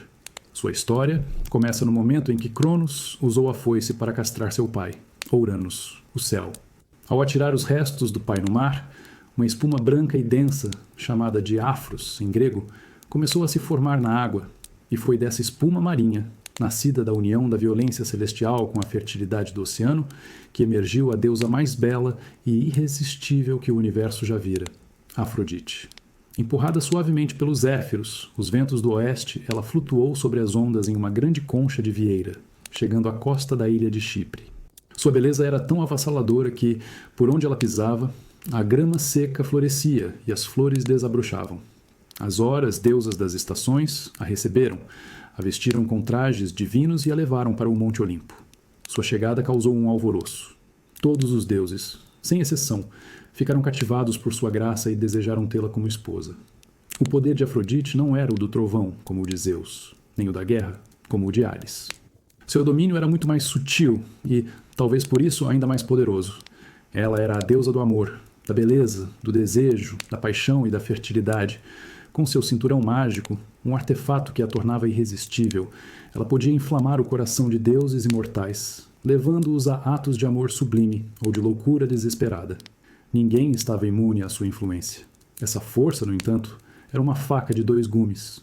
O amor que Afrodite inspirava podia criar vida e unir reinos, mas também podia destruir. A paixão que ela despertava era a causa de ciúmes terríveis, de rivalidades amargas e de conflitos sangrentos. A Guerra de Troia, uma das mais famosas da história, começou, em parte, por causa de uma promessa que ela fez. Ela era a prova viva de que a beleza e o desejo são as forças mais criativas e, ao mesmo tempo, mais destrutivas do mundo. É uma das maiores ironias da mitologia que a deusa da beleza e do amor tenha nascido de um ato tão brutal. Talvez seja um lembrete de que as paixões mais intensas, aquelas que movem o mundo, muitas vezes vêm de lugares inesperados e turbulentos. E que a beleza, às vezes, é apenas a superfície calma de um oceano muito profundo e caótico. O poder de Afrodite, capaz de inspirar amor e desejo, era uma força que podia tanto criar quanto destruir. E a prova mais devastadora de seu poder destrutivo começou não com uma guerra, mas com uma festa de casamento. Celebrava-se a união do herói mortal Peleu com a ninfa do mar Tétis. Todos os deuses foram convidados, exceto uma, Eris, a deusa da discórdia. E como era de se esperar, ela não ficou nada feliz. Ofendida por ter sido excluída, Eris decidiu se vingar da única forma que sabia, semeando o caos. Ela apareceu de surpresa na festa e, sem dizer uma palavra, rolou uma maçã de ouro, um pomo dourado, pelo salão. Na maçã estava gravada uma única frase: para a mais bela. Foi a faísca perfeita para iniciar um incêndio de vaidade divina. Imediatamente, 3 das deusas mais poderosas do Olimpo se levantaram para reivindicar o prêmio. Hera, a rainha dos deuses, Atena, a deusa da sabedoria, e a própria Afrodite. A discussão se tornou tão acalorada que ameaçou arruinar a festa. Elas pediram que Zeus fosse o juiz, mas ele, muito esperto, sabia que não havia resposta certa. Escolher uma significaria ganhar a inimizade eterna das outras duas. Então, ele passou a responsabilidade para um mortal, um jovem conhecido por seu senso de justiça. Paris, um príncipe de Troia que vivia como um simples pastor nas montanhas. Hermes levou as 3 deusas até Paris e lhe apresentou a tarefa impossível. Cada uma das deusas, então, tentou suborná-lo, oferecendo-lhe um prêmio que refletia seu domínio. Hera, a rainha, lhe ofereceu o poder político e o domínio sobre toda a Ásia. Atena, a estrategista, lhe prometeu sabedoria em batalha e a glória de ser um guerreiro invencível. E Afrodite, com um sorriso, fez a oferta mais simples e tentadora de todas: o amor da mulher mortal mais bonita do mundo, Helena de Esparta. Paris, um jovem pastor, não se deixou levar pela promessa de poder ou glória. Ele escolheu a paixão, entregou o pomo de ouro a Afrodite, declarando-a a mais bela, Com essa decisão, ele ganhou o favor da deusa do amor, mas também selou seu destino e o de sua cidade. Ele ganhou a inimizade implacável de Hera e Atena, duas deusas que jamais o perdoariam pela afronta. A promessa de Afrodite seria cumprida, mas havia um pequeno detalhe. Helena já era casada. É impressionante pensar que a maior guerra da mitologia grega, a Guerra de Troia, não começou com a invasão de um exército ou a disputa por um território. Começou com a vaidade de três deusas, a decisão de um pastor e o desejo por uma mulher. Uma única escolha, movida pelo coração e não pela razão, foi suficiente para colocar o mundo em chamas. Nem todos os filhos de Zeus nasceram no conforto e na segurança do Olimpo. Alguns dos mais importantes, na verdade, nasceram em meio ao caos, à fuga e à perseguição. É o caso de Apolo e Ártemis, os gêmeos divinos, cuja história começa, como tantas outras, com uma das infidelidades do rei dos deuses. A mãe deles era Leto, uma titânide de beleza serena, que se tornou o alvo principal da fúria implacável de Hera. Ao descobrir a traição, a rainha do Olimpo não mediu esforços para tornar a vida de Leto um inferno. Ela fez um juramento poderoso que ecoou por todo o cosmos. Nenhuma terra que estivesse sob o sol poderia oferecer refúgio a Leto para dar à luz. Para garantir que a maldição fosse cumprida, Hera ainda enviou a monstruosa serpente Piton para caçar a titânide grávida por todos os cantos do mundo. Imagine a cena. Uma deusa, com dores do parto se aproximando, vagando sem rumo pela terra, sendo rejeitada por todas as ilhas e continentes. Cidades inteiras fechavam suas portas, com medo de atrair a ira da rainha dos deuses. O desespero de uma mãe prestes a dar à luz, sem um único pedaço de chão seguro para repousar, era uma tortura projetada para durar uma eternidade. Mas havia uma brecha na maldição, uma pequena e rochosa ilha flutuante chamada Delos, que vagava sem rumo pelo mar Egeu. Por não estar fixa ao fundo do mar, ela tecnicamente não era terra firme, e portanto não estava sob o decreto de Hera. Em um ato de compaixão, Poseidon teria usado seu tridente para ancorar a ilha com 4 grandes pilares, dando a Leto um lugar estável para finalmente encontrar paz. Após 9 dias e 9 noites de um parto agonizante, a primeira a nascer foi Ártemis. E, em um ato de incrível precocidade divina, a recém-nascida deusa da caça imediatamente ajudou sua mãe a trazer ao mundo seu irmão gêmeo, Apolo. O nascimento dos dois iluminou a ilha estéril, que se cobriu de ouro e se tornou um dos lugares mais sagrados de toda a Grécia. A maldição de Hera havia falhado. É uma história que nos mostra que mesmo a fúria da mais poderosa das deusas não pode impedir o que está destinado a acontecer. E nos lembra que, às vezes, os lugares mais improváveis e esquecidos, aqueles que vagam sem rumo, podem se tornar o berço de algo extraordinário. Um refúgio que dá à luz a beleza da arte e a precisão da caça. Apolo e Ártemis, os gêmeos nascidos na ilha de Delos, cresceram para se tornar 2 das divindades mais importantes e complexas do Olimpo. Embora irmãos, eles representavam domínios muito diferentes, quase opostos, como o dia e a noite. Ele era a luz, a ordem e a cultura. Ela era a escuridão da floresta, a liberdade e a natureza selvagem. Apolo, o deus da luz, da música, da poesia, da cura e da profecia, era a personificação do ideal grego de beleza e razão. Seu primeiro grande ato, ainda muito jovem, foi buscar vingança contra a serpente Piton, a criatura que aterrorizou sua mãe durante a gravidez. Ele a caçou até seu covil, no Monte Parnaso, e a matou com suas flechas de ouro. No local da morte da serpente, ele fundou o seu santuário mais famoso, o Oráculo de Delfos.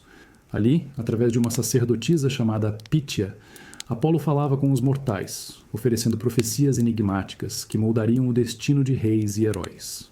Sua irmã, Ártemis, tomou um caminho diferente. Ela era a deusa da caça, da vida selvagem e da lua. Enquanto Apolo representava a civilização e a cidade, Ártemis pertencia às florestas, às montanhas e a todos os lugares intocados pelo homem. Ela pediu a Zeus que lhe concedesse o desejo de permanecer virgem para sempre, livre das obrigações do casamento e da maternidade, para que pudesse correr livremente pelos bosques, seguida por sua matilha de cães de caça e um séquito de ninfas. Armada com um arco e flechas de prata presenteados pelos cíclopes, ela era a protetora feroz dos animais selvagens e, paradoxalmente, a caçadora mais habilidosa de todas. A Ártemis era uma deusa de dualidades. Ela protegia os jovens, mas também podia trazer doenças súbitas com suas flechas. Ela era a guardiã da pureza e punia com severidade qualquer um que ousasse desrespeitar seu voto de castidade ou ameaçar suas protegidas. Os 2 irmãos, apesar de seus domínios distintos, Compartilhavam uma lealdade feroz, especialmente quando se tratava de defender a honra de sua mãe, Leto. Quando a rainha Níobe se gabou de ter 14 filhos, 7 homens e 7 mulheres, zombando de Leto por ter apenas 2, a vingança dos gêmeos foi rápida e terrível. Apolo matou todos os filhos de Níobe com suas flechas, e Ártemis todas as filhas. Foi um lembrete brutal de que, por trás da beleza da música e da serenidade da floresta, havia o poder implacável de 2 deuses que não toleravam desrespeito. Apolo e Ártemis representam um equilíbrio fundamental no mundo, a tensão entre a ordem da civilização e a liberdade da natureza. Um é a clareza do sol que ilumina o conhecimento, a outra é o mistério da lua que governa o instinto. Juntos, eles nos lembram que a vida é feita tanto da busca pela harmonia e pela razão, quanto do respeito pela força selvagem e indomável que existe dentro e fora de nós. Se há um deus no Olimpo que nasceu pronto para o caos, esse deus é Hermes, filho de Zeus, com a discreta ninfa Maia. Ele não veio ao mundo com um grito de guerra como Atena, mas com uma energia astuta e uma mente que já trabalhava a 1000 por hora. Sua história começa no mesmo dia de seu nascimento, em uma caverna isolada no Monte Silene, provando que a genialidade e a travessura não precisam de tempo para amadurecer. Nascido ao amanhecer, o pequeno Hermes não era um bebê comum. Ao meio-dia, enquanto sua mãe dormia tranquilamente, o tédio já o consumia, ele se desvencilhou dos panos do berço e, com a agilidade de um deus, saiu da caverna em busca de sua primeira aventura. Seus olhos logo encontraram o alvo perfeito para pregar uma peça, o rebanho de gado sagrado de seu meio-irmão mais velho, Apolo. Com uma inteligência que desafiava sua idade, o recém-nascido traçou um plano brilhante para confundir qualquer perseguidor. Ele fez o gado andar de costas para que as pegadas apontassem na direção errada. Para disfarçar seus próprios rastros, ele criou um par de sandálias com cascas de árvores e folhas, inventando no processo o primeiro calçado. Ele escondeu 50 das melhores vacas de Apolo em uma gruta, e com uma habilidade impressionante, retornou para sua caverna antes que sua mãe acordasse. No caminho de volta, ele encontrou uma tartaruga. Em vez de simplesmente passar por ela, a mente inventiva de Hermes viu uma oportunidade. Ele usou o casco vazio, esticou as tripas de 2 das vacas que ele havia sacrificado e criou o primeiro instrumento de cordas do mundo, a lira. Ele voltou para seu berço e se enrolou nos panos, assumindo a aparência de um recém-nascido perfeitamente inocente, tocando sua nova invenção como se nada tivesse acontecido. Quando Apolo, o deus da profecia, percebeu que seu gado havia sumido, ficou furioso. As pegadas confusas o deixaram perplexo por um tempo, mas sua divindade logo o guiou até a caverna de Maia. Lá, ele encontrou um bebê em um berço fingindo dormir. Apolo o acusou, mas Hermes, com a cara mais deslavada, apenas balbuciou e apontou para o berço, como se dissesse que um recém-nascido seria incapaz de tal feito. Apolo, no entanto, não seria enganado por muito tempo. A história do primeiro dia de Hermes é a definição perfeita de seu caráter. Ele não era mau, era apenas movido por uma curiosidade e uma inteligência que não cabiam em um berço. Em menos de 24 horas, ele se tornou um ladrão, um inventor e um músico, mostrando que as maiores inovações às vezes nascem do puro desejo de quebrar as regras. Apolo podia ser o deus da profecia, mas a audácia do recém-nascido Hermes o deixou sem palavras. Confrontado na caverna, o bebê-deus tentou negar o roubo com uma inocência fingida, mas Apolo, furioso, o pegou e o levou diretamente ao Monte Olimpo para ser julgado pelo pai de ambos, Zeus. A cena era quase cômica. Um dos deuses mais sérios do panteão acusando um bebê de um crime grandioso. Diante do trono de Zeus, Hermes continuou com sua atuação. Ele jurou por tudo o que era sagrado que não sabia nada sobre gado, que era apenas um bebê que só se interessava por leite e sono. Mas Zeus, que via tudo do alto, não se deixou enganar. Na verdade, ele estava se divertindo enormemente com a astúcia e a coragem de seu filho mais novo. Com uma risada que fez o Olimpo tremer, ele ordenou que Hermes parasse com a farsa e devolvesse o gado a seu irmão. Derrotado, mas não desanimado, Hermes levou Apolo até a gruta onde as vacas estavam escondidas. Enquanto o deus da luz se ocupava em contar seu rebanho, Hermes pegou o instrumento que havia inventado com o casco de uma tartaruga e começou a tocar. A melodia que saiu da lira era algo que o universo nunca tinha ouvido antes. Era uma música tão bela, tão hipnotizante, que a fúria de Apolo se dissipou instantaneamente. Apolo, o próprio deus da música, ficou completamente encantado. Aquele som sublime era tudo o que ele representava. Ele se esqueceu do gado, do roubo, da raiva Ele só queria aquele instrumento para si. Vendo a oportunidade, o esperto Hermes propôs um acordo. Ele daria a lira a Apolo. Em troca, Apolo o perdoaria pelo roubo do gado, eles se tornariam amigos e, como um pequeno bônus, Hermes ficaria com as vacas. Apolo aceitou na hora. A lira se tornou seu símbolo mais icônico, a fonte de sua música divina. Mas a troca não parou por aí. Apolo, agora admirador da mente inventiva de seu irmão, deu a Hermes seu cajado de pastor. Mais tarde, esse cajado se transformaria no caduceu, o famoso bastão com duas serpentes entrelaçadas que se tornou o símbolo de Hermes, representando o comércio, a negociação e a paz. O recém-nascido ladrão havia se tornado o deus dos mensageiros, dos comerciantes e dos viajantes. O que começou como uma travessura infantil terminou em um dos pactos mais importantes da mitologia. Um roubo se transformou em uma amizade, e uma disputa deu origem a dois dos símbolos mais poderosos do Olimpo. A história nos mostra que, às vezes, a criatividade que nasce da desordem pode ser exatamente o que é preciso para criar uma nova harmonia. De todos os deuses do Olimpo, Dionísio é talvez o mais incomum e contraditório. Ele é o deus do vinho, do êxtase, da festa, do teatro e da loucura ritual. Mas sua história é a única entre os 12 grandes olímpicos, que começa com uma mãe mortal, um nascimento trágico e uma fuga desesperada. Sua jornada para se tornar um deus foi marcada pela dor desde o primeiro dia. Sua mãe era Semele, uma bela princesa da cidade de Tebas, que se tornou uma das muitas amantes de Zeus. O romance, como era de se esperar, despertou a fúria implacável de Hera. Mas, desta vez, a vingança da rainha não seria com monstros ou maldições diretas, seria psicológica, uma armadilha cruel plantada na mente da própria Semele. Hera se disfarçou de Berói, a velha ama de confiança da princesa, e se tornou sua confidente. Aos poucos, ela plantou a semente da dúvida no coração de Semele. Como ela poderia ter certeza de que seu amante era realmente o grande Zeus e não um impostor? A velha ama sugeriu que ela pedisse uma única prova de sua divindade, um pedido que só o verdadeiro rei dos deuses poderia atender, que ele se mostrasse a ela em sua forma divina completa, com todo o seu poder e glória. Ingênua e apaixonada, Semele fez Zeus jurar pelo rio Estige, um juramento que nem mesmo um deus poderia quebrar, que ele lhe concederia um desejo. Quando ele concordou, ela fez o pedido fatal. Desesperado, Zeus sabia o que aconteceria, mas estava preso por sua promessa. Ele apareceu diante dela em todo o seu esplendor, como o deus do trovão e do relâmpago. O corpo mortal de Semele não suportou a visão, e ela foi instantaneamente consumida pelo fogo celestial. No último instante, porém, Zeus conseguiu salvar o filho que ela carregava, um feto de 6 meses. Para mantê-lo vivo, ele fez algo extraordinário. Rasgou a própria coxa e costurou o bebê dentro dela, usando seu corpo como um útero improvisado. Meses depois, quando o tempo da gestação se completou, Zeus deu à luz a criança. Por isso, Dionísio é conhecido como o 2 vezes nascido, primeiro de uma mãe mortal e depois de um pai divino. Ainda sob a ameaça de Hera, o bebê foi entregue a Hermes, que o levou para ser criado em segredo por ninfas e sátiros, longe dos olhos do Olimpo. A história de Dionísio é a de um forasteiro desde o início.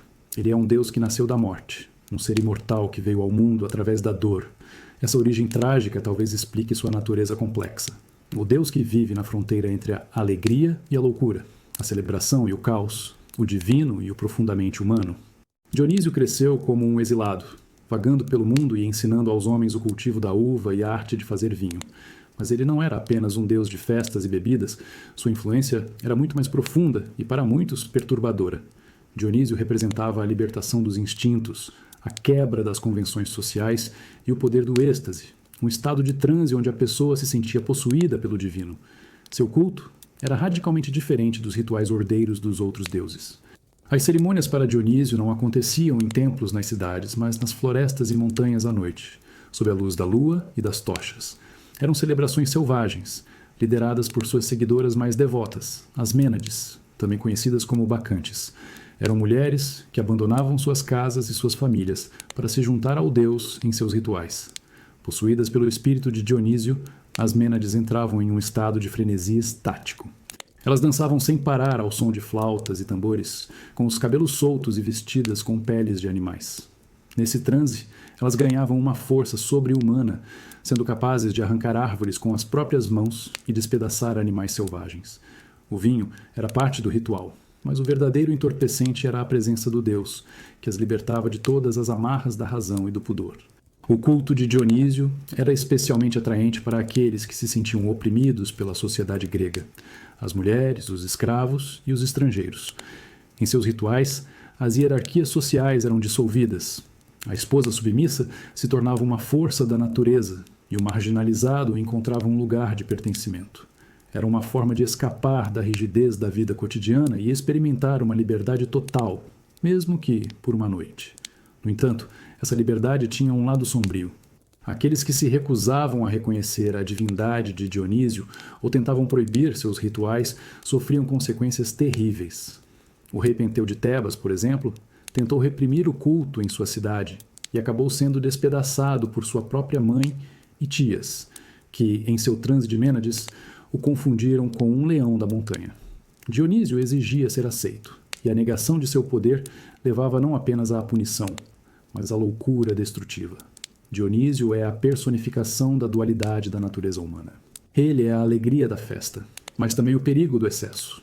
É a liberdade que nos eleva, mas também o caos que pode nos destruir. Seus rituais nos lembram que reprimir nossos instintos pode ser tão perigoso quanto deixá-los correr soltos sem controle. É o Deus que nos convida a dançar à beira do abismo. Nenhum herói grego é mais famoso que Héracles, ou Hércules, como os romanos o chamavam.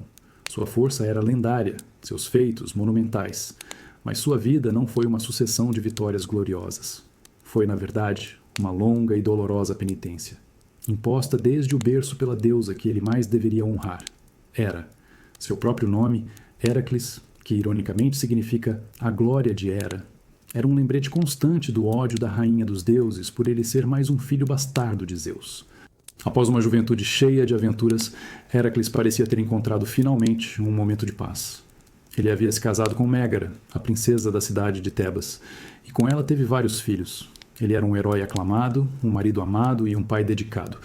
Pela primeira vez em sua vida, a sombra de Hera parecia distante e o futuro promissor.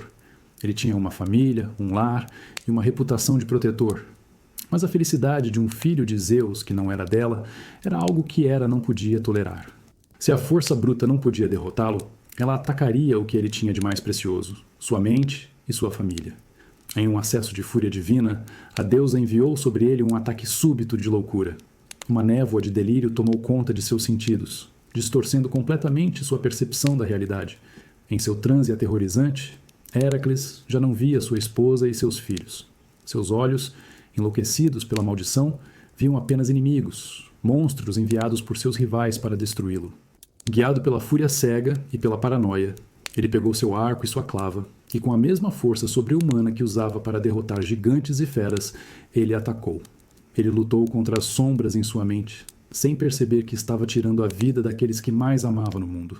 Quando a névoa da loucura finalmente se dissipou, a realidade o atingiu com um golpe mais brutal do que qualquer arma. Ele estava ali, em sua casa destruída, com as mãos sujas de sangue, cercado pelos corpos de Mégara e de seus próprios filhos. O horror daquele momento foi absoluto. O herói mais forte do mundo estava de joelhos, quebrado não por um monstro externo, mas pelo peso insuportável de seu próprio ato.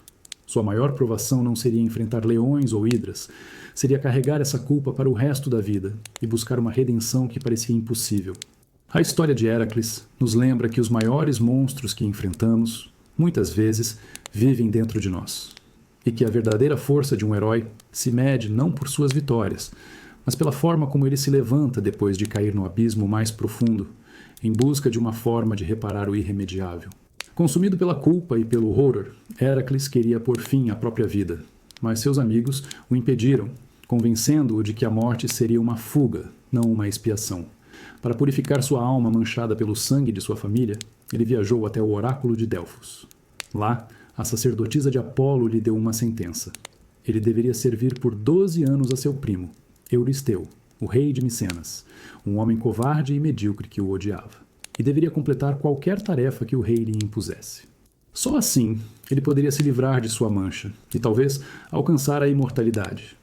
Euristeu, secretamente influenciado por Hera, viu ali a chance de se livrar de seu primo de uma vez por todas. Ele elaborou uma série de 10 tarefas que mais tarde se tornariam 12, cada uma mais perigosa e aparentemente impossível que a anterior. Assim começaram os famosos 12 trabalhos de Héracles, uma jornada de penitência que o levaria aos 4 cantos do mundo conhecido e até mesmo ao reino dos mortos.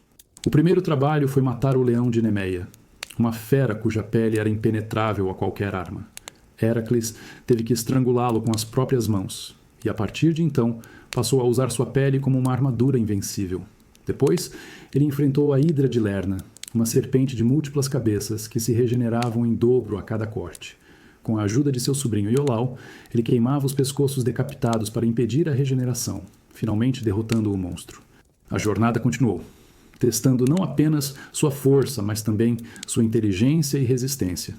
Ele capturou a corça de Cerineia, com chifres de ouro e pés de bronze, após persegui-la por um ano inteiro sem descanso. Limpou em um único dia os estábulos imundos do rei Augeas, que não eram limpos há 30 anos, desviando o curso de 2 rios.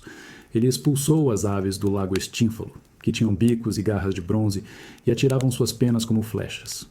Ele viajou para além do mundo conhecido, capturando o touro de Creta que aterrorizava a ilha e domando os terríveis cavalos de Diomedes que se alimentavam de carne humana. Trouxe o cinturão de Hipólita, a rainha das Amazonas, uma missão que terminou em um trágico mal-entendido. Ele roubou o gado do gigante Gerião, um monstro de 3 corpos que vivia no extremo oeste do mundo. E, em uma de suas tarefas mais famosas, ele enganou o titã Atlas para conseguir as maçãs de ouro do Jardim das Hespérides.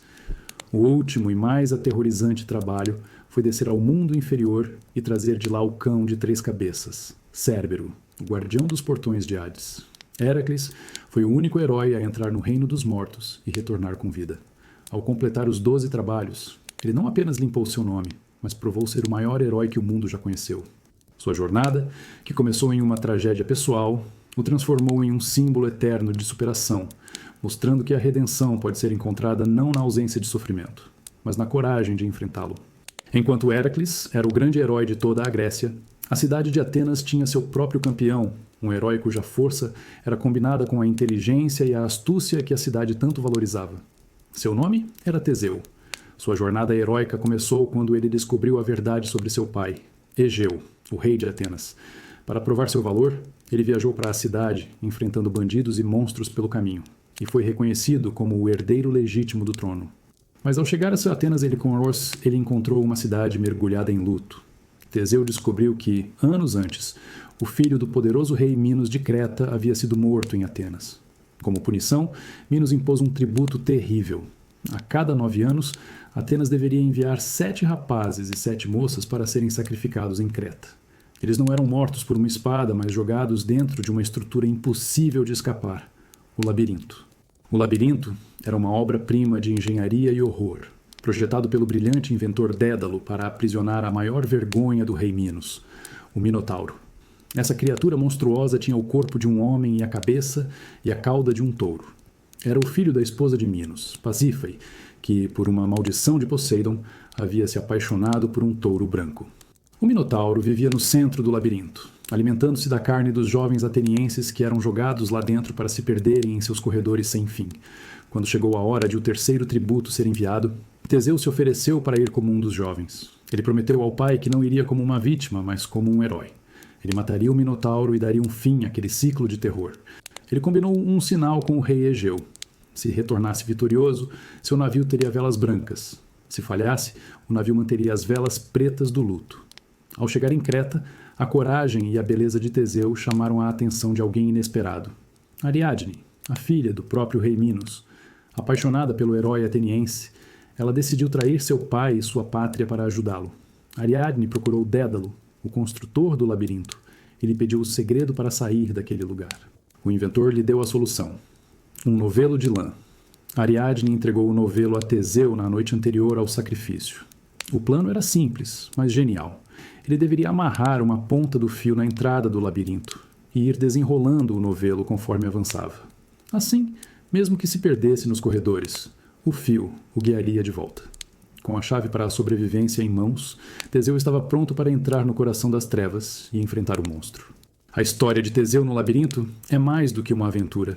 É uma metáfora sobre enfrentar nossos medos mais profundos, os monstros que se escondem no centro de nossas próprias confusões, E nos ensina que, às vezes, a solução para o problema mais complexo não é a força bruta, mas um simples fio de lógica e a ajuda inesperada de um coração apaixonado.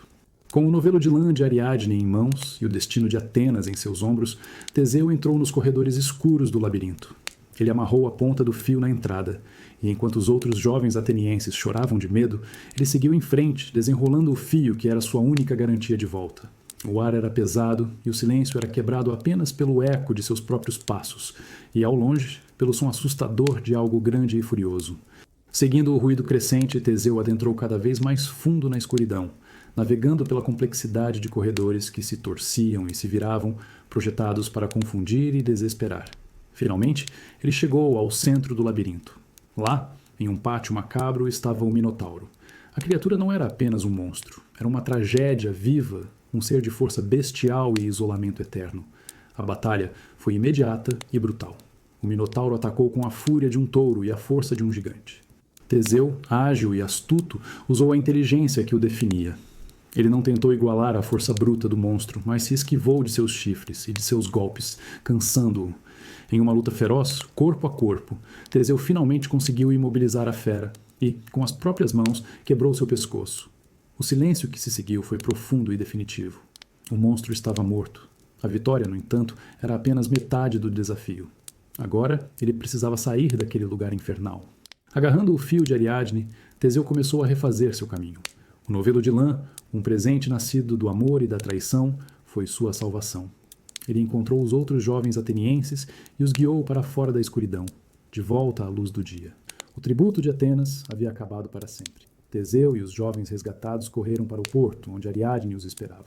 Juntos, eles embarcaram no navio e fugiram de Creta antes que o rei Minos descobrisse a morte de seu enteado e a traição de sua filha.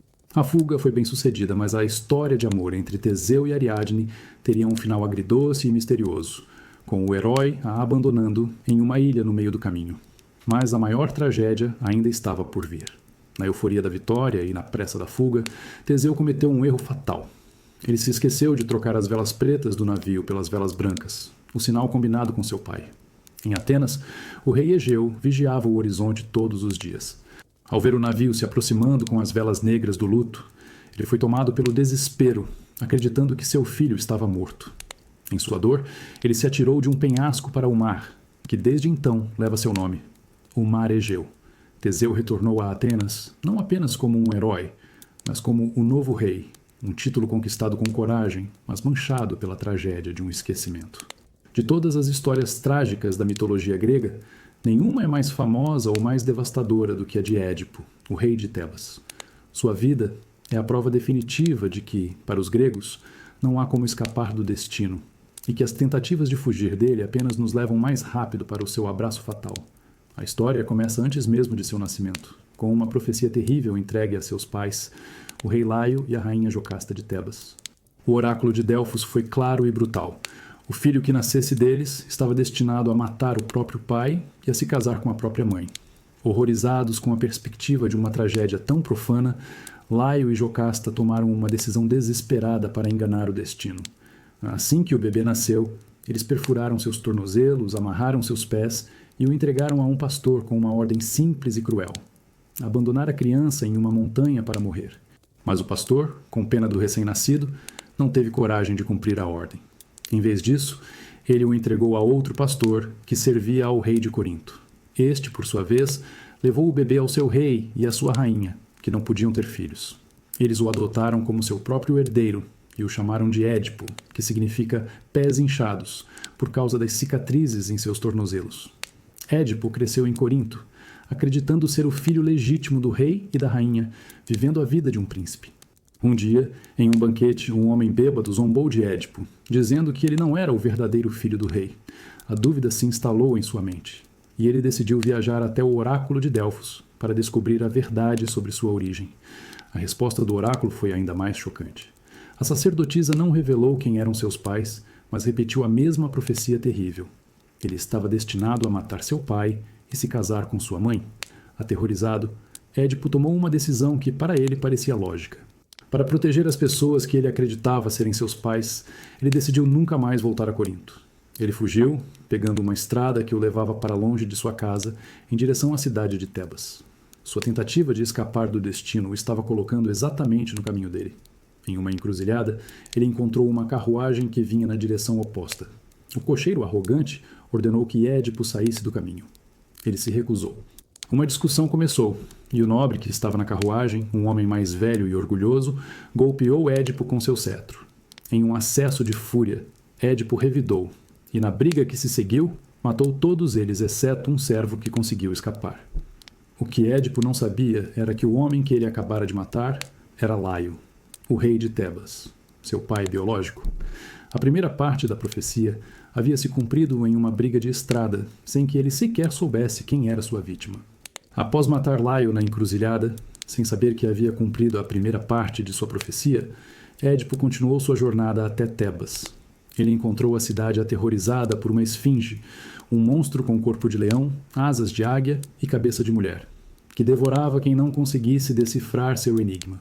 O regente de Tebas havia prometido o trono e a mão da rainha viúva, Jocasta, a quem livrasse a cidade da criatura.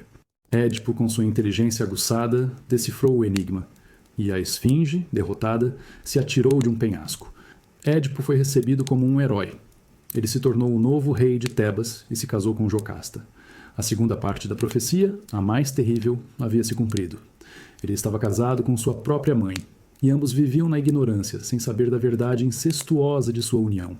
Por muitos anos, eles reinaram em paz e prosperidade, e tiveram 4 filhos. O destino parecia ter sido, finalmente, enganado. Mas a verdade não podia ficar escondida para sempre. Uma terrível praga se abateu sobre Tebas, matando pessoas e animais e tornando a terra infértil. Desesperado, o rei Édipo enviou um mensageiro ao oráculo de Delfos para saber a causa da maldição. A resposta foi direta. A praga só terminaria quando o assassino do antigo rei, Laio, fosse encontrado e exilado da cidade. O culpado estava vivendo impunemente entre eles. Com a determinação de um rei justo, Édipo iniciou uma investigação implacável para encontrar o assassino, sem saber que estava, na verdade, caçando a si mesmo. Ele convocou o profeta cego Tiresias, que, a princípio, se recusou a falar. Pressionado, o vidente finalmente revelou a verdade terrível. O assassino que procuras és tu. Édipo, cego pela arrogância, acusou o profeta de conspiração, mas as peças do quebra-cabeça começaram a se encaixar. Um mensageiro de Corinto chegou para anunciar a morte do rei, o pai adotivo de Édipo. A notícia trouxe um breve alívio, pois ele acreditava que a profecia de matar o pai havia falhado. Mas o mesmo mensageiro revelou que ele não era o filho biológico do rei, e contou a história de como o recebeu ainda bebê, com os tornozelos feridos. Jocasta, ao ouvir isso, entendeu tudo. Em desespero, ela correu para o palácio e tirou a própria vida. Quando Édipo finalmente compreendeu a verdade em toda a sua dimensão, que ele havia matado seu pai e tido filhos com sua própria mãe, o horror foi insuportável. Ele não podia mais suportar ver o mundo que havia criado em sua ignorância. Ele correu para o quarto de Jocasta, encontrou-a morta e, pegando os broches de ouro de seu vestido, perfurou os próprios olhos, condenando-se a uma escuridão física que espelhava a escuridão em que vivera. Cego e exilado, ele deixou Tebas, guiado por suas filhas, para vagar pelo mundo como um mendigo, um monumento vivo à impotência humana diante do destino. A guerra de Troia já se arrastava por quase 10 anos. A grande muralha da cidade parecia impenetrável, e o exército grego, acampado na praia, estava cansado, frustrado e longe de casa. Mas a maior ameaça para os gregos, naquele momento, não vinha dos guerreiros troianos. Vinha de dentro de seu próprio acampamento, de uma disputa de poder entre os seus 2 homens mais importantes. Tudo começou por uma questão de honra. Durante um saque, os gregos haviam capturado 2 jovens. Uma delas, Criseida, foi dada como prêmio de guerra a Agamemnon, o comandante supremo de todo o exército. A outra, Briseida, coube a Aquiles, o maior guerreiro que o mundo já conheceu, um semideus quase invencível em batalha. O problema era que o pai de Criseida era um sacerdote do deus Apolo, e ele foi até o acampamento implorar pela volta da filha, oferecendo um resgate valioso. Agamemnon, em um ato de pura arrogância, humilhou o velho sacerdote e o expulsou. Com o coração partido, o homem rezou a Apolo pedindo vingança. O deus atendeu. Ele enviou uma peste terrível sobre o acampamento grego. Suas flechas invisíveis traziam a doença, matando soldados e animais. Por 9 dias, a morte se espalhou sem controle. No 10º dia, Aquiles, vendo seus companheiros morrerem, convocou uma assembleia e exigiu que um vidente explicasse a causa da ira do deus. O profeta Calcas, Com medo da reação de Agamenon, só concordou em falar depois que Aquiles jurou protegê-lo. Calcas então revelou: a praga só terminaria se Criseida fosse devolvida ao pai, sem resgate algum. A fúria de Agamenon foi imensa, mas ele não teve escolha. Concordou em devolver a jovem, mas seu orgulho ferido exigia uma compensação. Para mostrar a todos quem era o líder e que sua autoridade não podia ser desafiada, ele anunciou sua decisão. Se ele perderia seu prêmio, tomaria o de Aquiles. Ele ordenaria que seus homens fossem até a tenda do herói e levassem Briseida para si. O insulto foi absoluto. Para um guerreiro grego, o prêmio de guerra era um símbolo público de sua honra. A atitude de Agamemnon era uma humilhação pública ao maior de seus guerreiros. Aquiles, tomado por uma cólera avassaladora, a famosa ira de Aquiles, quase sacou sua espada para matar Agamemnon ali mesmo. Contido pelos deuses, ele fez um juramento terrível. Ele se retiraria da guerra. Ele e seus homens não lutariam mais. E ele previu que os gregos, sofrendo derrotas terríveis, um dia viriam de joelhos implorar por sua ajuda. A maior arma do exército grego não era mais uma lança ou uma espada. Era a ausência de seu maior herói. A guerra dentro do acampamento se tornou de repente muito mais perigosa do que a guerra contra Troia, mostrando como o orgulho de 2 homens pode colocar em risco o destino de milhares. 10 anos de guerra haviam esgotado a todos. Os maiores heróis, tanto gregos quanto troianos, já haviam caído em batalha, incluindo o príncipe Heitor e o grande Aquiles. As muralhas de Troia continuavam de pé, impenetráveis e desafiadoras. A força bruta havia falhado. Era hora de usar a mente. E ninguém tinha uma mente mais afiada para a astúcia e o engano do que Odisseu, o rei de Ítaca. O plano de Odisseu era genial em sua audácia. Os gregos não tentariam mais derrubar as muralhas. Eles fariam com que os próprios troianos as abrissem. Eles construiriam um presente monumental para os deuses, um cavalo de madeira gigante, e o deixariam na praia como uma oferenda.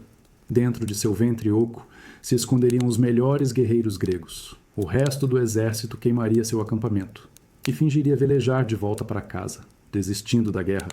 E assim foi feito. Os troianos acordaram e não acreditaram no que viam.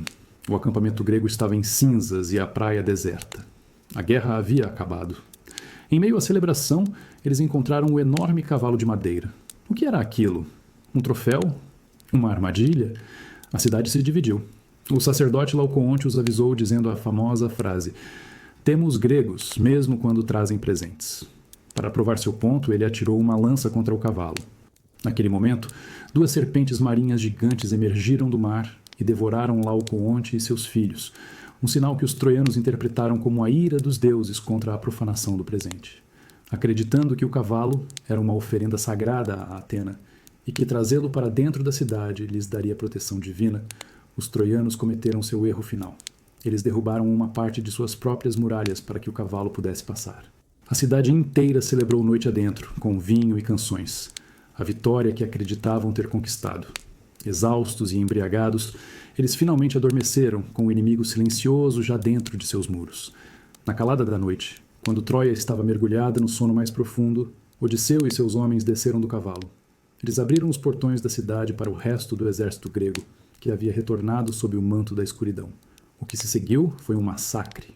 A cidade que resistiu por uma década caiu em uma única noite de fogo e sangue. A celebração se transformou em gritos de agonia. O saque foi completo e brutal. A grande cidade de Troia não existia mais. A queda de Troia não foi causada pela força de um exército, mas pela fragilidade da esperança humana. Os troianos não foram derrotados por uma espada, mas por um presente. A história do cavalo de Troia se tornou um aviso eterno de que a maior vulnerabilidade de uma fortaleza não está em suas muralhas, mas naqueles que, cansados da guerra, estão dispostos a abrir os portões para um milagre. Com Troia em ruínas, os heróis gregos que sobreviveram aos 10 anos de guerra finalmente podiam sonhar com o retorno para casa. Para Odisseu, o astuto rei de Ítaca e arquiteto da vitória, a saudade era ainda mais forte. Ele ansiava por reencontrar sua esposa fiel, Penélope, e seu filho, Telêmaco, que ele mal conhecia. A jornada de volta deveria ser uma celebração, o capítulo final de uma longa e cansativa saga. Mas para Odisseu, a guerra em Troia foi apenas o começo de seus problemas. A viagem, que deveria durar semanas, começou a se desviar do curso. Uma de suas paradas foi em uma ilha que parecia paradisíaca, mas que era, na verdade, a terra dos Cíclopes, gigantes selvagens com um único olho no meio da testa. Curioso, e talvez um pouco imprudente, Odisseu e alguns de seus homens entraram em uma grande caverna, que pertencia ao ciclope mais temível de todos, Polifemo, um filho do deus Poseidon. O gigante retornou, bloqueou a entrada com uma pedra colossal e, sem a menor cerimônia, começou a devorar os homens de Odisseu, um por um. Preso em uma armadilha mortal, Odisseu usou a única arma que tinha, sua mente brilhante. Ele ofereceu a Polifemo o vinho forte que levava consigo. O ciclope, que nunca havia provado a bebida, bebeu até cair em um sono profundo. Enquanto ele roncava, Odisseu e seus homens afiaram a ponta de um grande tronco de oliveira e a endureceram no fogo. Com um esforço coordenado, eles cravaram a estaca em brasa no único olho do gigante, cegando-o. O plano para escapar foi igualmente genial. Odisseu amarrou seus homens e a si mesmo debaixo das ovelhas de Polifemo. Na manhã seguinte, quando o ciclope cego abriu a caverna para deixar seu rebanho pastar, ele tateava as costas de cada animal, sem perceber que os homens estavam escondidos por baixo. Eles escaparam. E é aqui que tudo muda. Já em segurança em seu navio, Odisseu não conseguiu conter seu orgulho. Ele precisava que o monstro soubesse quem o havia derrotado. Ele gritou para a praia, zombando do ciclope e revelando seu verdadeiro nome. Se alguém lhe perguntar quem o cegou, diga que foi Odisseu, o destruidor de cidades, o rei de Ítaca. Essa foi sua ruína. Polifemo, agora sabendo quem culpar, ergueu as mãos para o céu e rezou a seu pai, Poseidon.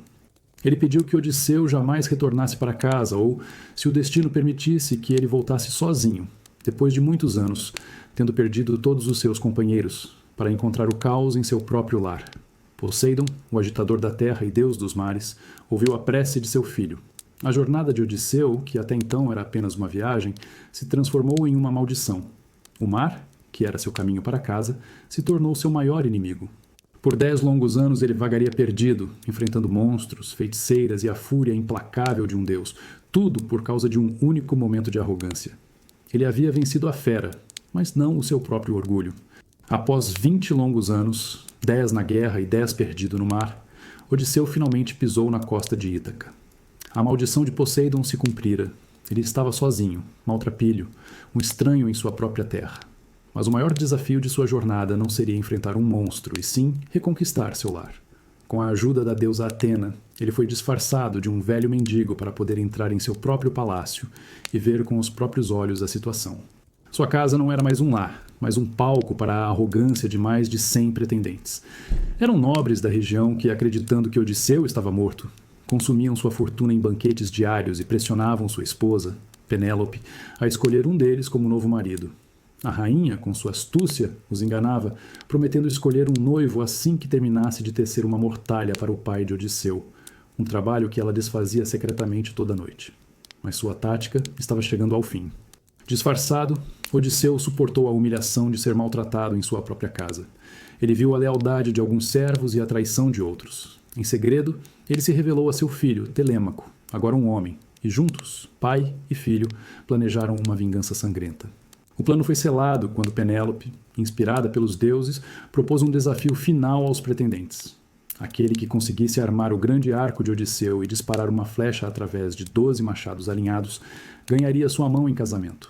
Um por um, os pretendentes tentaram e falharam. O arco era pesado demais, a corda rígida demais. Nenhum deles conseguiu sequer curvá-lo.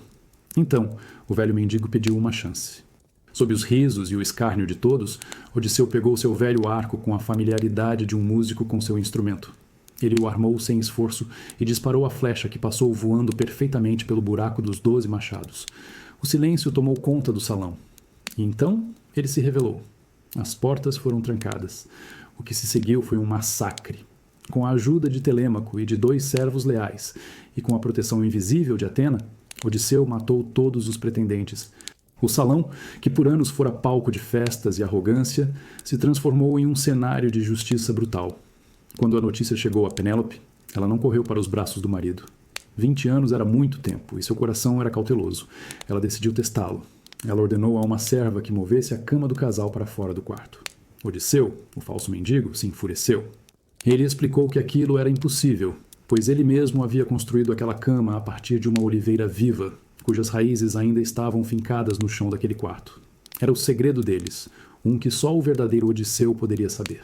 Naquele instante, as últimas defesas de Penélope caíram e a rainha finalmente abraçou o rei. A Odisseia havia terminado.